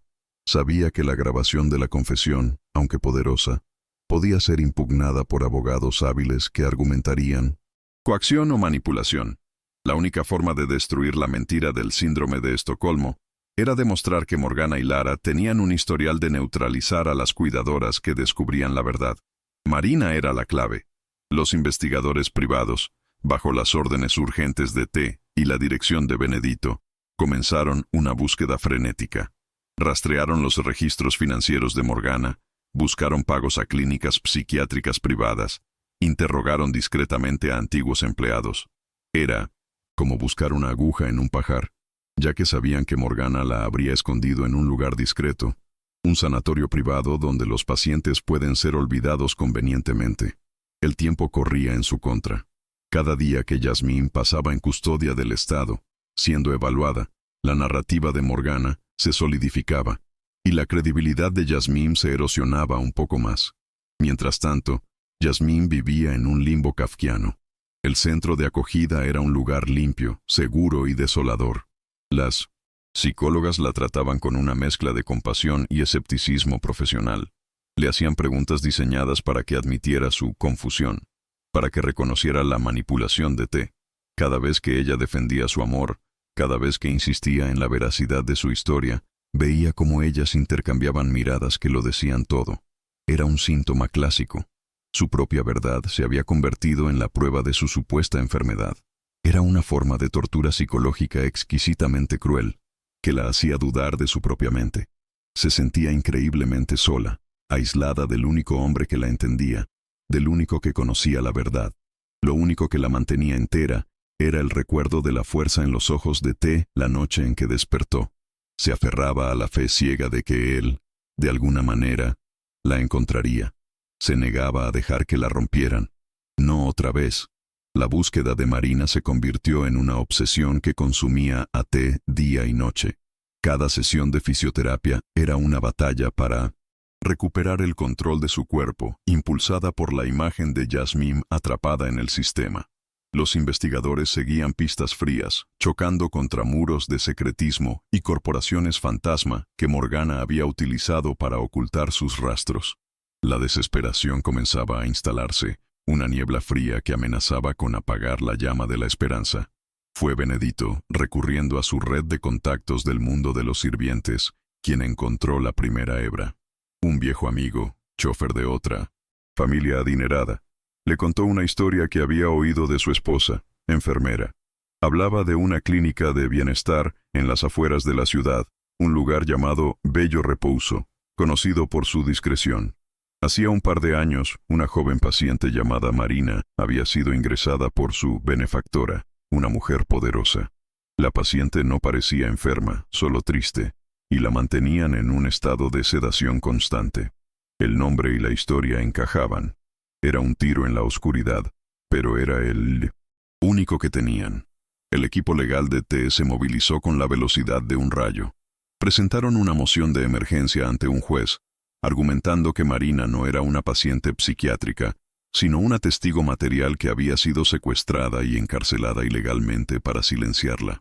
Presentaron la confesión grabada de Morgana, el testimonio del amigo de Benedito, y los débiles pero sugerentes vínculos financieros que los investigadores habían logrado establecer entre la clínica y las empresas de Morgana. El argumento era convincente. Existía un patrón claro de comportamiento criminal. El juez, un hombre astuto que olfateó la corrupción de alto nivel, emitió una orden judicial sellada. No solo autorizaba a los investigadores a hablar con Marina, sino que ordenaba su liberación inmediata bajo la custodia del equipo legal de T para una evaluación médica y psicológica independiente. La orden era su ariete. Con ella, podían derribar las puertas de la fortaleza de Morgana. La llegada a la clínica Bello Repouso fue como entrar en otra dimensión. El lugar parecía más un hotel de lujo que un centro médico, con jardines impecables y un silencio sepulcral. El director de la clínica, un hombre de sonrisa resbaladiza y ojos evasivos, intentó obstruirlos con jerga legal sobre la privacidad del paciente, pero la orden judicial sellada era un arma contra la que no tenía defensa. A regañadientes, los condujo por pasillos alfombrados hasta una habitación al final de una ala aislada. Y allí, sentada en una butaca junto a una ventana que daba a un jardín amurallado, estaba Marina. Era una figura frágil y etérea, tan pálida y delgada que parecía que una ráfaga de viento podría llevársela. Sus ojos, que debieron ser vivaces, estaban apagados y desenfocados por el efecto de 2 años de sedación forzada. Era el retrato viviente de la crueldad de Morgana. Una vida joven reducida a un eco, a un fantasma olvidado. Sacar a Marina de la clínica fue solo el primer paso. Fue trasladada a un hospital privado de confianza, donde comenzó el lento y doloroso proceso de desintoxicación. Durante los primeros días, mientras los fármacos abandonaban su sistema, estaba confundida, asustada, y sufría lagunas de memoria. Pero poco a poco, con el cuidado de los médicos y la paciencia de una psicóloga contratada por el equipo de T, la mujer que había sido enterrada viva comenzó a resurgir, y con ella, sus recuerdos. Contó su historia, y era un eco casi perfecto de la de Yasmine. La creciente sospecha de que T estaba consciente, el enfrentamiento con Morgana, y la súbita crisis nerviosa que resultó en su internamiento forzoso. Relató cómo la habían drogado y aislado, cómo le habían dicho que sus sospechas eran delirios. Su testimonio, lúcido, coherente y desgarrador, fue grabado y certificado ante notario. Era la pieza que faltaba, la bala de plata que demostraría el patrón de Morgana y destruiría su mentira para siempre. Tenían el arma para liberar a Yasmine.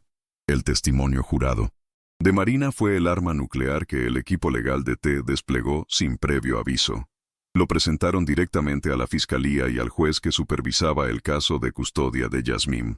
El impacto fue inmediato y devastador para la causa de Morgana y Lara. La historia de Marina respaldada por una evaluación médica que detallaba los efectos de una sedación prolongada e innecesaria, no solo corroboraba cada detalle de la experiencia de Yasmín, sino que establecía un patrón criminal claro y premeditado. La acusación de síndrome de Estocolmo se evaporó en el aire, revelada como lo que era, una mentira cínica y maliciosa diseñada para desacreditar a una víctima. El fiscal, ahora ante un caso mucho más grande que incluía secuestro y encarcelamiento ilegal, solicitó inmediatamente la revocación de la fianza de las dos mujeres, argumentando que representaban un peligro claro y presente. La marea de la justicia, que por un momento pareció retroceder, ahora volvía con la fuerza de un tsunami. Se convocó una audiencia de emergencia. Yasmín fue escoltada a la sala del tribunal, sintiéndose como una pieza en un tablero de ajedrez, movida por manos invisibles. Vio a T al otro lado de la sala. Su presencia era un ancla de calma en su tormenta interior. Morgana y Lara estaban allí también, flanqueadas por sus caros abogados, sus rostros como máscaras de hielo, pero sus ojos delataban una furia apenas contenida al ver que su plan se deshacía. El momento decisivo llegó cuando llamaron a Marina a declarar. Caminó hacia el estrado con pasos lentos pero firmes, una figura frágil que irradiaba una fuerza inmensa. Con una voz clara y tranquila, relató su terrible experiencia en la clínica Bello Repouso. Su testimonio no fue dramático ni vengativo. Fue un relato fáctico y desgarrador de la crueldad que había sufrido, lo que lo hizo aún más poderoso. Cuando terminó, un silencio pesado y sobrecogedor llenó la sala. La mentira de Morgana y Lara había sido pulverizada por la simple y llana verdad. La decisión del juez fue rápida y contundente. Denunció en términos inequívocos lo que llamó un intento despreciable de manipular el sistema judicial para silenciar a las víctimas. Desestimó por completo la petición de custodia y anuló la orden de alejamiento. Yasmín era libre. Con un golpe de su mazo, ordenó que Morgana y Lara fueran puestas bajo arresto inmediato, sin posibilidad de fianza, para esperar sus múltiples juicios penales en la cárcel. El sonido del mazo fue el más dulce que Yasmín había oído en su vida. Era el sonido de las cadenas rompiéndose. Mientras los oficiales se llevaban a las dos mujeres, Yasmín se quedó de pie, parpadeando como si despertara de un largo sueño. Y entonces sus ojos encontraron los de T. Él ya estaba de pie, apoyado en un bastón, pero erguido. El mundo a su alrededor se desvaneció. Los abogados, los periodistas que se agolpaban en la puerta, los funcionarios judiciales. Solo existían ellos dos. Se movieron el uno hacia el otro, cerrando la distancia que los había separado. No corrieron. Caminaron con la deliberación de dos peregrinos que finalmente llegan a su santuario. Se encontraron en el centro de la sala y se abrazaron. Un abrazo que no contenía pasión, sino algo mucho más profundo. Alivio, reconocimiento, la paz de volver a casa. Era un ancla, un puerto seguro después de la tormenta más violenta. Yasmín hundió el rostro en su pecho, inhalando su aroma, sintiendo el latido constante de su corazón, la prueba de que todo era real. Él la sostuvo con fuerza, como si temiera que pudiera desvanecerse. «Estás a salvo», le susurró él al oído, su voz ahogada por la emoción. «Nunca lo dudé», respondió ella, sus palabras resonando con la fe inquebrantable que la había mantenido cuerda. Se quedaron así, abrazados en medio del caos, en su propia isla de silencio y paz.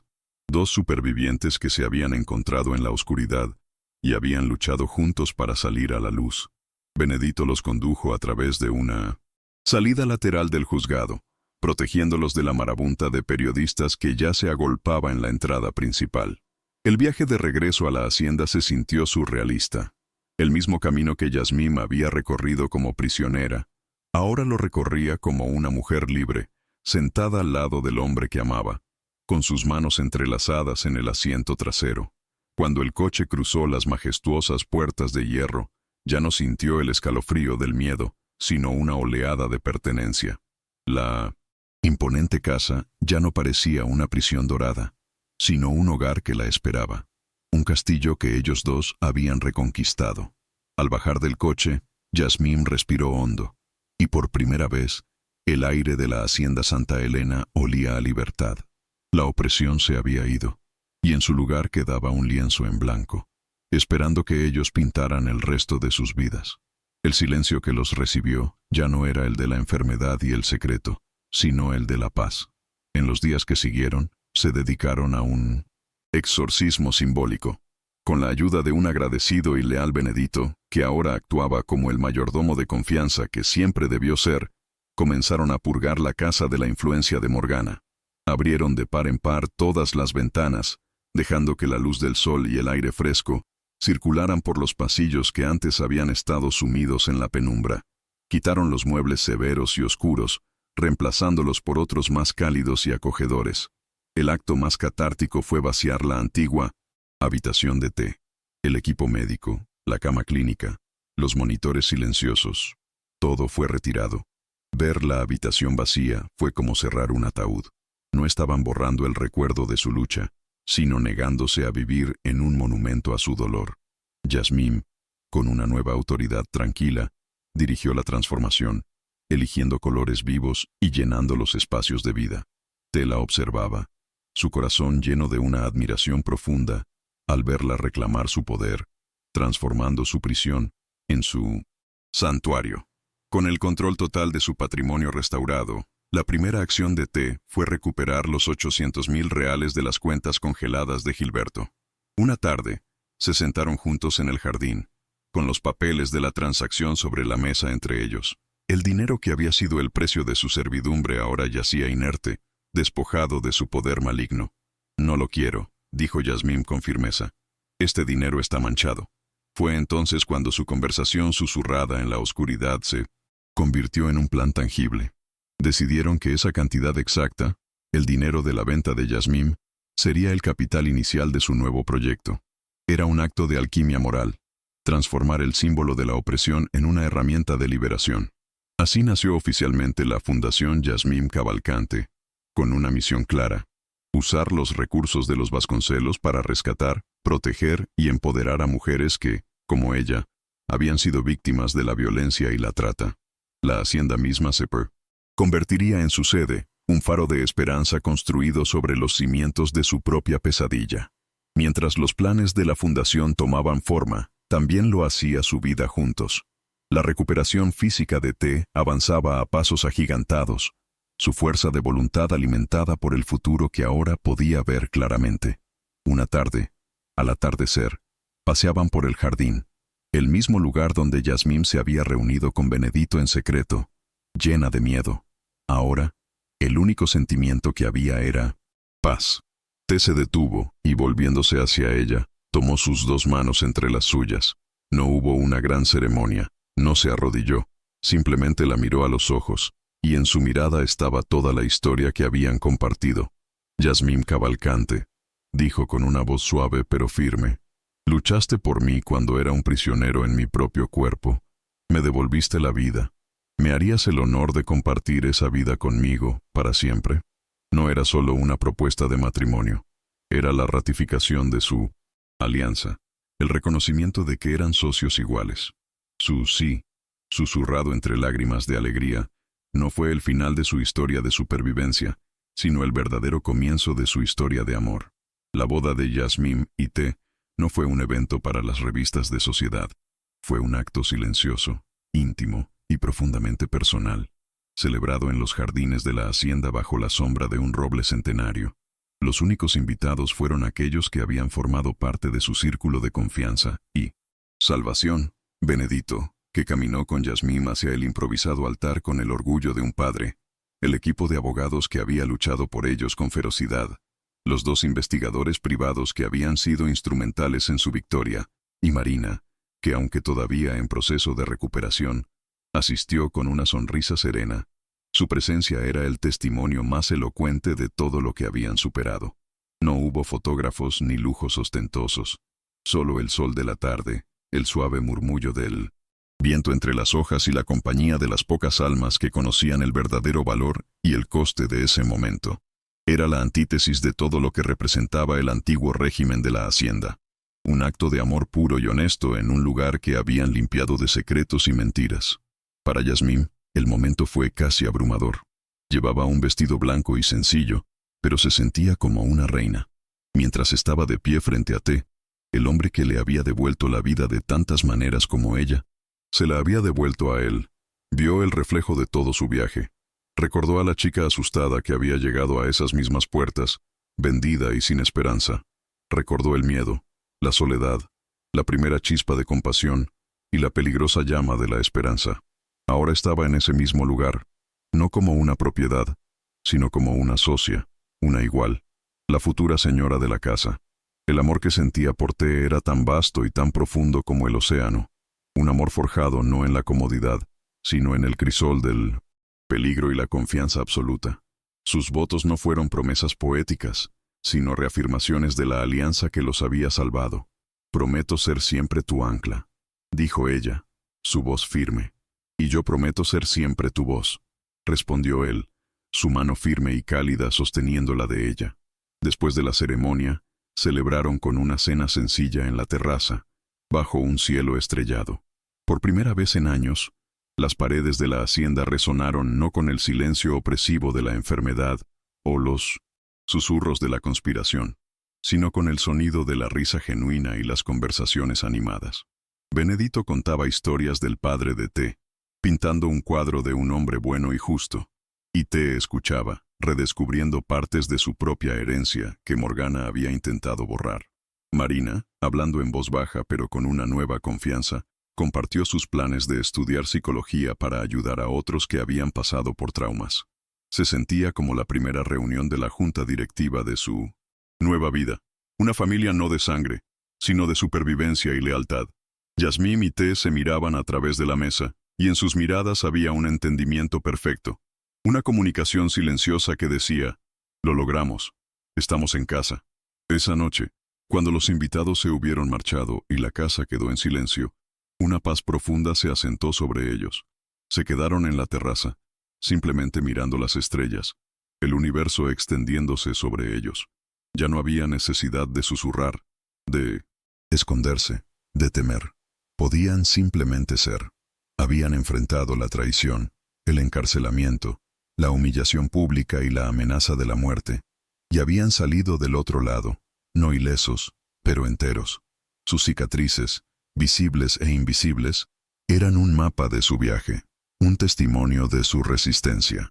Habían cerrado el círculo de la manera más hermosa posible, reclamando no solo sus vidas, sino el propio lugar que había sido diseñado para ser su tumba, y al hacerlo, lo habían transformado, preparándolo para el propósito que el destino, o quizás su propia voluntad indomable, le había reservado. La pesadilla había terminado. El resto de sus vidas comenzaba ahora. Los meses que siguieron a la boda fueron de una actividad febril y constructiva. La Hacienda Santa Elena, bajo la dirección de Yasmín y T, comenzó la transformación más profunda de su historia. Un ala entera de la gigantesca casa, una que había estado en desuso durante décadas, fue completamente renovada. No la convirtieron en salones de baile ni en habitaciones para invitados de lujo, sino en un santuario. Se demolieron paredes para crear espacios luminosos y abiertos. Se diseñaron apartamentos pequeños y acogedores, cada uno con su propia cocina y baño, para garantizar la privacidad y la dignidad de sus futuras residentes. Se construyeron salas de terapia, una biblioteca llena de libros inspiradores, oficinas para abogados y trabajadores sociales, e incluso una pequeña guardería. El sonido de los martillos y las sierras resonaba por la propiedad, un ruido de progreso y creación que ahogaba los últimos fantasmas del pasado. Estaban, ladrillo a ladrillo, construyendo un refugio sobre el mismo suelo que una vez fue una prisión. Cuando la Fundación Yasmín Cavalcante abrió oficialmente sus puertas, su primera residente fue una joven llamada Ana, apenas un par de años más joven que Yasmín. Llegó una noche lluviosa, traída por la policía, con nada más que la ropa que llevaba puesta y una moratón que se asomaba por debajo de la manga de su camisa. Estaba aterrorizada, desconfiada y encogida sobre sí misma. Un espejo casi perfecto de la chica que Yasmín había sido al llegar a esa misma casa. En lugar de delegar en un trabajador social, fue la propia Yasmín quien la recibió. La llevó a uno de los apartamentos nuevos, le preparó una taza de té caliente y se sentó con ella en silencio durante un largo rato. Y cuando finalmente habló, no usó frases hechas de consuelo, Simplemente dijo, sé que tienes miedo. Yo también lo tuve, en este mismo lugar. Pero aquí estás a salvo, te lo prometo. En ese acto de empatía pura, nacida de la experiencia compartida, se cimentó el espíritu de la fundación. El trabajo que hacían juntos definía su nueva vida. Eran un equipo perfectamente sincronizado, dos caras de la misma moneda de la justicia. Yasmín era el corazón de la operación. Pasaba sus días con las mujeres, escuchando sus historias, compartiendo la suya, organizando talleres y grupos de apoyo. Su pasado, lejos de ser una fuente de vergüenza, se había convertido en su mayor fortaleza, otorgándole una credibilidad y una conexión que ningún terapeuta podría fabricar. Ella era la prueba viviente de que la supervivencia y la felicidad eran posibles. T, por su parte, era el escudo. Se sumergió en el trabajo legal y financiero de la fundación, luchaba en los tribunales para conseguir órdenes de alejamiento, perseguía a los maltratadores con los mejores abogados y usaba su considerable influencia para presionar por cambios legislativos. Él construía los muros legales y financieros que protegían el santuario que Yasmín nutría en su interior. Juntos, eran imparables. El efecto de su trabajo no tardó en manifestarse. La hacienda, antes un lugar de silencio y aislamiento, ahora bullía con una nueva clase de vida. En sus pasillos se oían las risas de los niños en la guardería, el murmullo de las mujeres en un grupo de apoyo, el tecleo de los abogados preparando un caso. Se convirtió en un ecosistema de sanación y empoderamiento. Marina, habiendo completado su recuperación y ahora estudiando para ser consejera de trauma, se unió a ellos, dirigiendo un grupo de terapia artística. Ver a estas dos mujeres, unidas por la crueldad de Morgana, ahora trabajando codo con codo para ayudar a otras, era el símbolo definitivo de su victoria sobre el pasado. La hacienda había sido rebautizada, no en los papeles, sino en los corazones de aquellos a quienes servía. Ya no era un lugar de secretos oscuros, sino simplemente la casa de Yasmín, un sinónimo de esperanza y nuevos comienzos. Los años que siguieron no pasaron como un torbellino, sino con la cadencia tranquila y deliberada de las estaciones en los jardines de la hacienda. El tiempo se convirtió en un aliado, un bálsamo que ayudaba a suavizar los bordes más afilados de los recuerdos. La Fundación Yasmín Cavalcante creció en reputación y alcance, convirtiéndose en un modelo de intervención y apoyo para víctimas de la violencia. Mientras tanto, el sistema legal siguió su curso inexorable. Tras un juicio que acaparó la atención de los medios, Morgana Drummond y Lara Pires fueron declaradas culpables de todos los cargos. Las largas sentencias que recibieron aseguraron que nunca más volverían a hacer daño a nadie.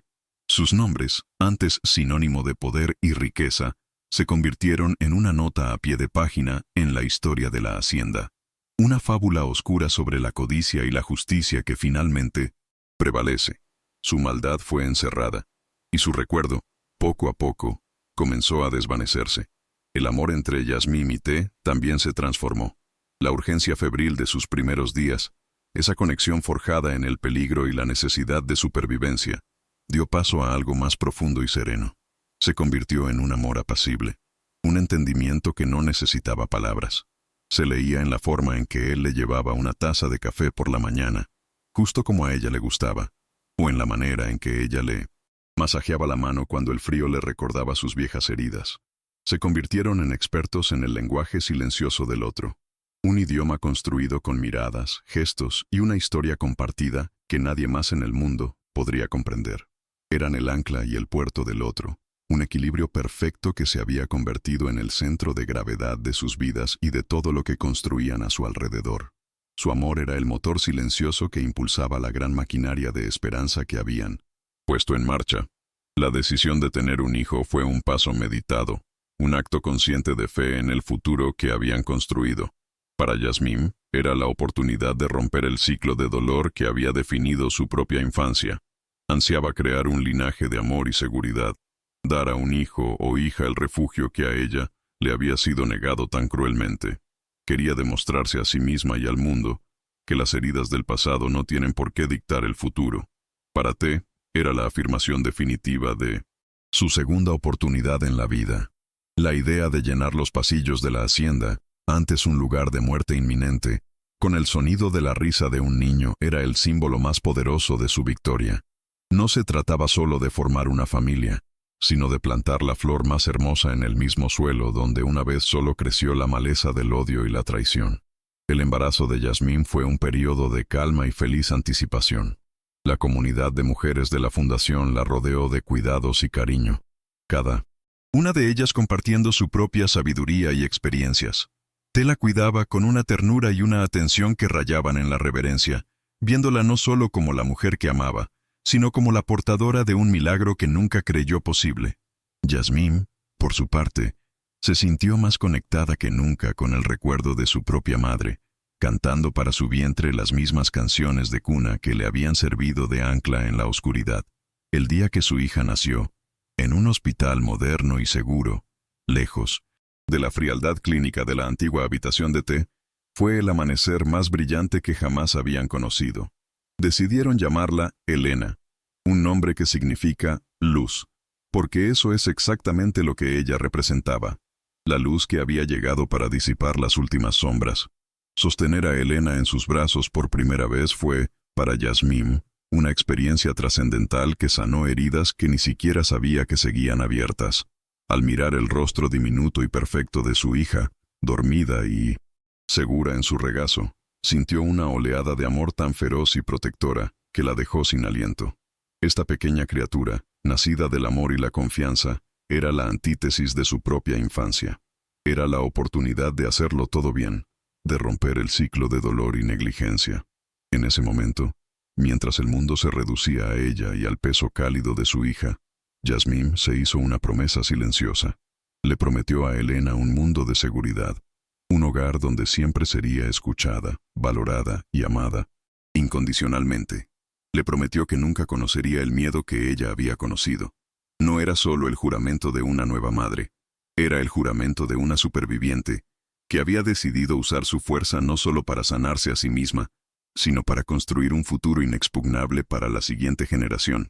Cuando Yasmín, con cuidado reverencial, puso a Elena en los brazos de té, fue testigo de otro tipo de milagro. Vio como el rostro de su marido, un hombre que había conocido la inmovilidad y el silencio absoluto, se transformaba por completo ante la visión de su hija.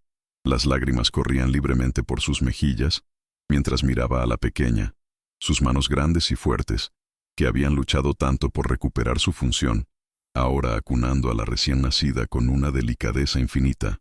Él, que había sido prisionero en su propio cuerpo, que había dependido de la voz de Yasmín para encontrar el camino de vuelta, ahora era el protector de una nueva vida.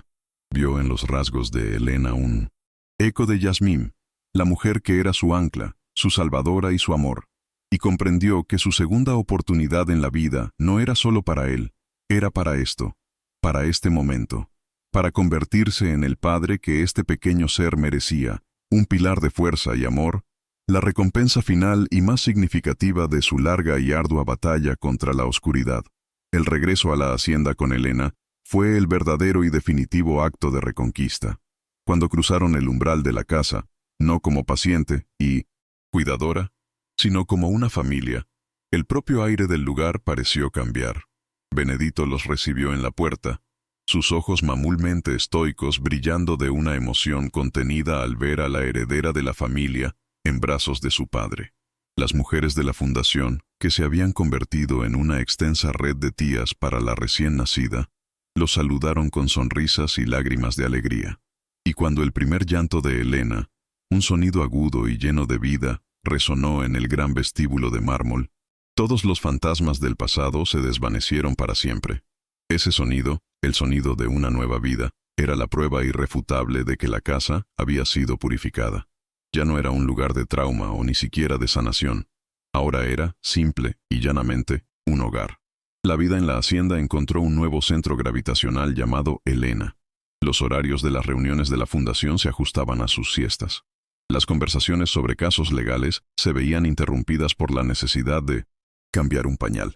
T, el astuto hombre de negocios que había derrotado a sus enemigos, ahora se enfrentaba al desafío de montar un cochecito de bebé con una concentración feroz. Yasmín, que había consolado a decenas de mujeres traumatizadas, ahora cantaba las mismas canciones de cuna que la habían mantenido cuerda a ella y a T, esta vez para calmar el llanto de su hija. Cada pequeño acto de la paternidad era, para ellos, un tesoro. Cada noche de insomnio, cada sonrisa desdentada, cada vez que sus pequeños dedos se aferraban a los suyos, era un recordatorio del precioso regalo que habían recibido. Su familia no era algo que dieran por sentado, era un milagro que habían ganado y que apreciarían cada segundo de cada día. Pasaron 5 años. El tiempo, que una vez se había medido en segundos de terror y semanas de angustia, ahora fluía como un río tranquilo. En una tarde dorada de otoño, el jardín de la hacienda era un cuadro de una paz casi inimaginable. Yasmín estaba sentada sobre una manta, recostada contra el tronco del viejo roble, con un libro abierto en su regazo, aunque no estaba leyendo. Sus ojos estaban fijos en la escena que tenía delante. T, ahora completamente recuperado, fuerte y ágil, corría por el césped con su hija Elena, una niña de risa fácil y pelo oscuro y revuelto. Intentaban hacer volar una cometa, y sus intentos, mayormente fallidos, llenaban el aire con gritos de alegría y frustración fingida.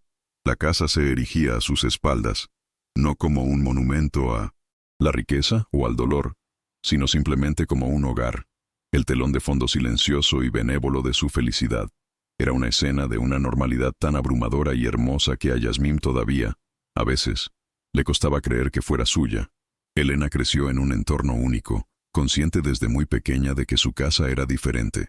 Un día, al ver llegar a una nueva mujer con los ojos llenos de miedo, le preguntó a su madre: «Mamá, ¿por qué esa señora parece tan triste?». Yasmín se arrodilló a su lado y le explicó con la misma sencillez y honestidad con la que le explicaba todo lo demás. «A veces, en el mundo, hay personas que se asustan o se lastiman», le dijo. «Y nuestra casa es un lugar especial, como un hospital para los sentimientos. Vienen aquí para que las ayudemos a sentirse seguras y fuertes de nuevo». No había detalles escabrosos ni historias de terror, solo la verdad fundamental de su misión, destilada en una lección de empatía. Así, Elena aprendió desde su más tierna infancia que la respuesta al dolor ajeno no era el miedo ni la indiferencia, sino la compasión y la ayuda. Su hogar no era solo un lugar de amor para ella, sino un faro de amor para los demás. Esta crianza convirtió a Elena en una niña de una empatía extraordinaria. Las mujeres de la fundación no eran extrañas para ella. Eran sus tías, una red de figuras femeninas fuertes y resilientes. Crecía escuchando historias no de princesas en apuros, sino de mujeres reales que habían encontrado su propia fuerza para vencer a los dragones. No conocía el estigma ni el prejuicio. Cuando una nueva residente llegaba, a menudo era Elena la primera en acercarse, no con preguntas, sino con el ofrecimiento de un juguete, o simplemente sentándose a su lado en silencio, ofreciendo la compañía pura y sin juicios de un niño. Era la embajadora más joven y efectiva de la fundación, la prueba viviente de que un entorno de amor, seguridad y respeto podía cultivar un espíritu hermoso y compasivo, rompiendo cualquier ciclo de trauma y convirtiéndolo en un legado de bondad. Era, en todos los sentidos, la hija de sus padres. Y en el centro de todo, la asociación entre Yasmín y T seguía siendo el pilar inquebrantable. A menudo, después de que Elena se durmiera, se sentaban juntos en la terraza, repasando los casos de la fundación o simplemente disfrutando del silencio. Habían visto lo peor de la naturaleza humana y habían respondido creando un bastión de lo mejor de ella. Su amor, que había nacido como una alianza, desesperada por la supervivencia, había madurado hasta convertirse en una tranquila camaradería, un respeto mutuo tan profundo como el afecto que sentían. Miraban su obra, a su hija, su hogar, y una gratitud inmensa los embargaba. No daban nada por sentado, porque sabían mejor que nadie el precio de la paz. Su felicidad no era un golpe de suerte ni un final de cuento de hadas. Era una estructura que habían construido juntos, día a día, con los cimientos de sus cicatrices y las vigas de su amor incondicional. Aún en la más brillante felicidad, las cicatrices del pasado permanecen. Para Yasmín no eran heridas abiertas, sino finas líneas plateadas en su alma, que a veces, en momentos de quietud, brillaban con un eco del pasado. Un olor a antiséptico demasiado fuerte, el sonido inesperado de un cerrojo al girar o ver en las noticias el rostro asustado de una mujer rescatada de un cautiverio. Cualquiera de estas cosas podía traer de vuelta una sombra fugaz. No era pánico, no era terror, sino un recuerdo corporal, un escalofrío que le recordaba a la chica que había sido, la que llevaba un vestido barato y un miedo que pesaba más que su propio cuerpo. Estos momentos no la debilitaban. Al contrario, servían como un barómetro de su presente. El contraste entre la sombra del recuerdo y la calidez de su vida actual, el abrazo de su marido o la risa de su hija, hacía que su gratitud por la paz que había ganado fuera aún más visceral, más profunda y más ferozmente protegida. T. también llevaba sus propios recordatorios permanentes. Su recuperación había sido casi total, un milagro médico, pero el precio de 2 años de inmovilidad y envenenamiento sistemático se cobraba su peaje de formas sutiles. A veces, cuando estaba cansado, su mano izquierda sufría un temblor casi imperceptible. En los días fríos y húmedos, una vieja lesión en su pierna, del accidente, le provocaba una cojera leve pero persistente. Nunca se quejaba de ello. Para él, estas imperfecciones físicas no eran signos de debilidad, sino medallas de supervivencia. El dolor sordo en su pierna le recordaba el milagro de poder caminar por su jardín. El temblor en su mano le recordaba la primera vez que tuvo la fuerza para apretar la de Yasmín, el primer acto de comunicación que lo trajo de vuelta del abismo. Sus cicatrices no eran un castigo, eran el mapa de su viaje de regreso a la vida, y cada una de ellas era un testimonio del precio y el valor de su libertad. Su entendimiento mutuo de estas cicatrices se convirtió en el lenguaje más profundo de su matrimonio. No necesitaban hablar de ello.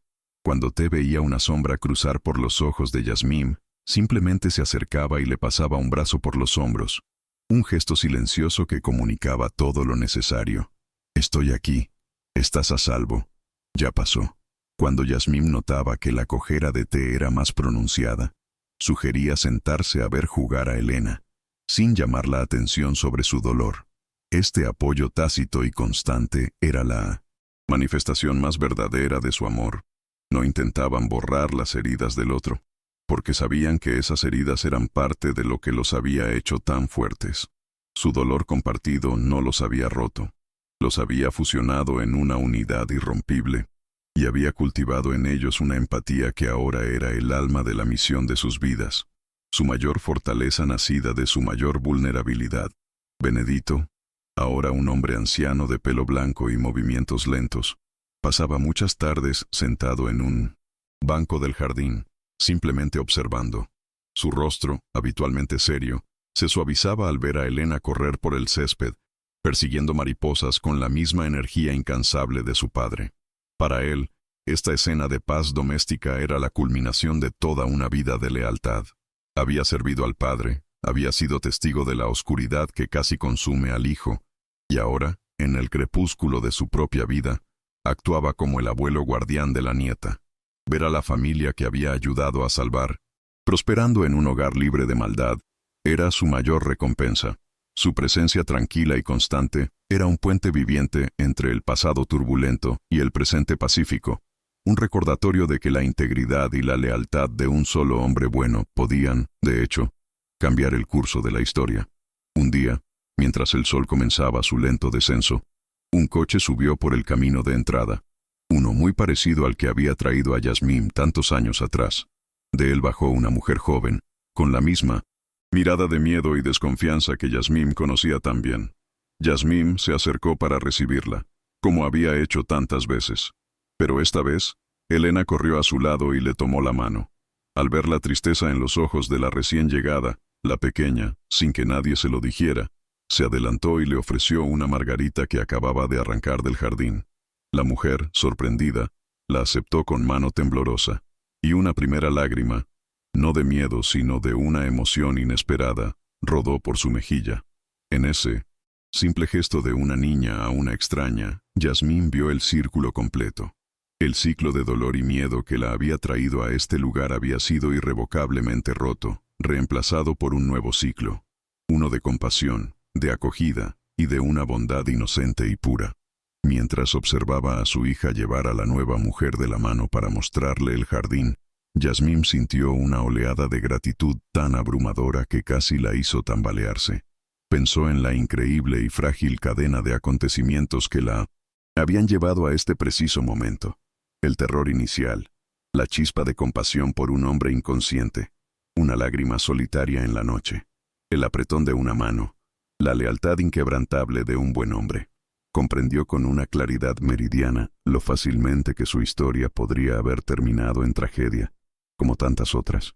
Su vida, su familia, su paz, nada de ello era un derecho ni un destino.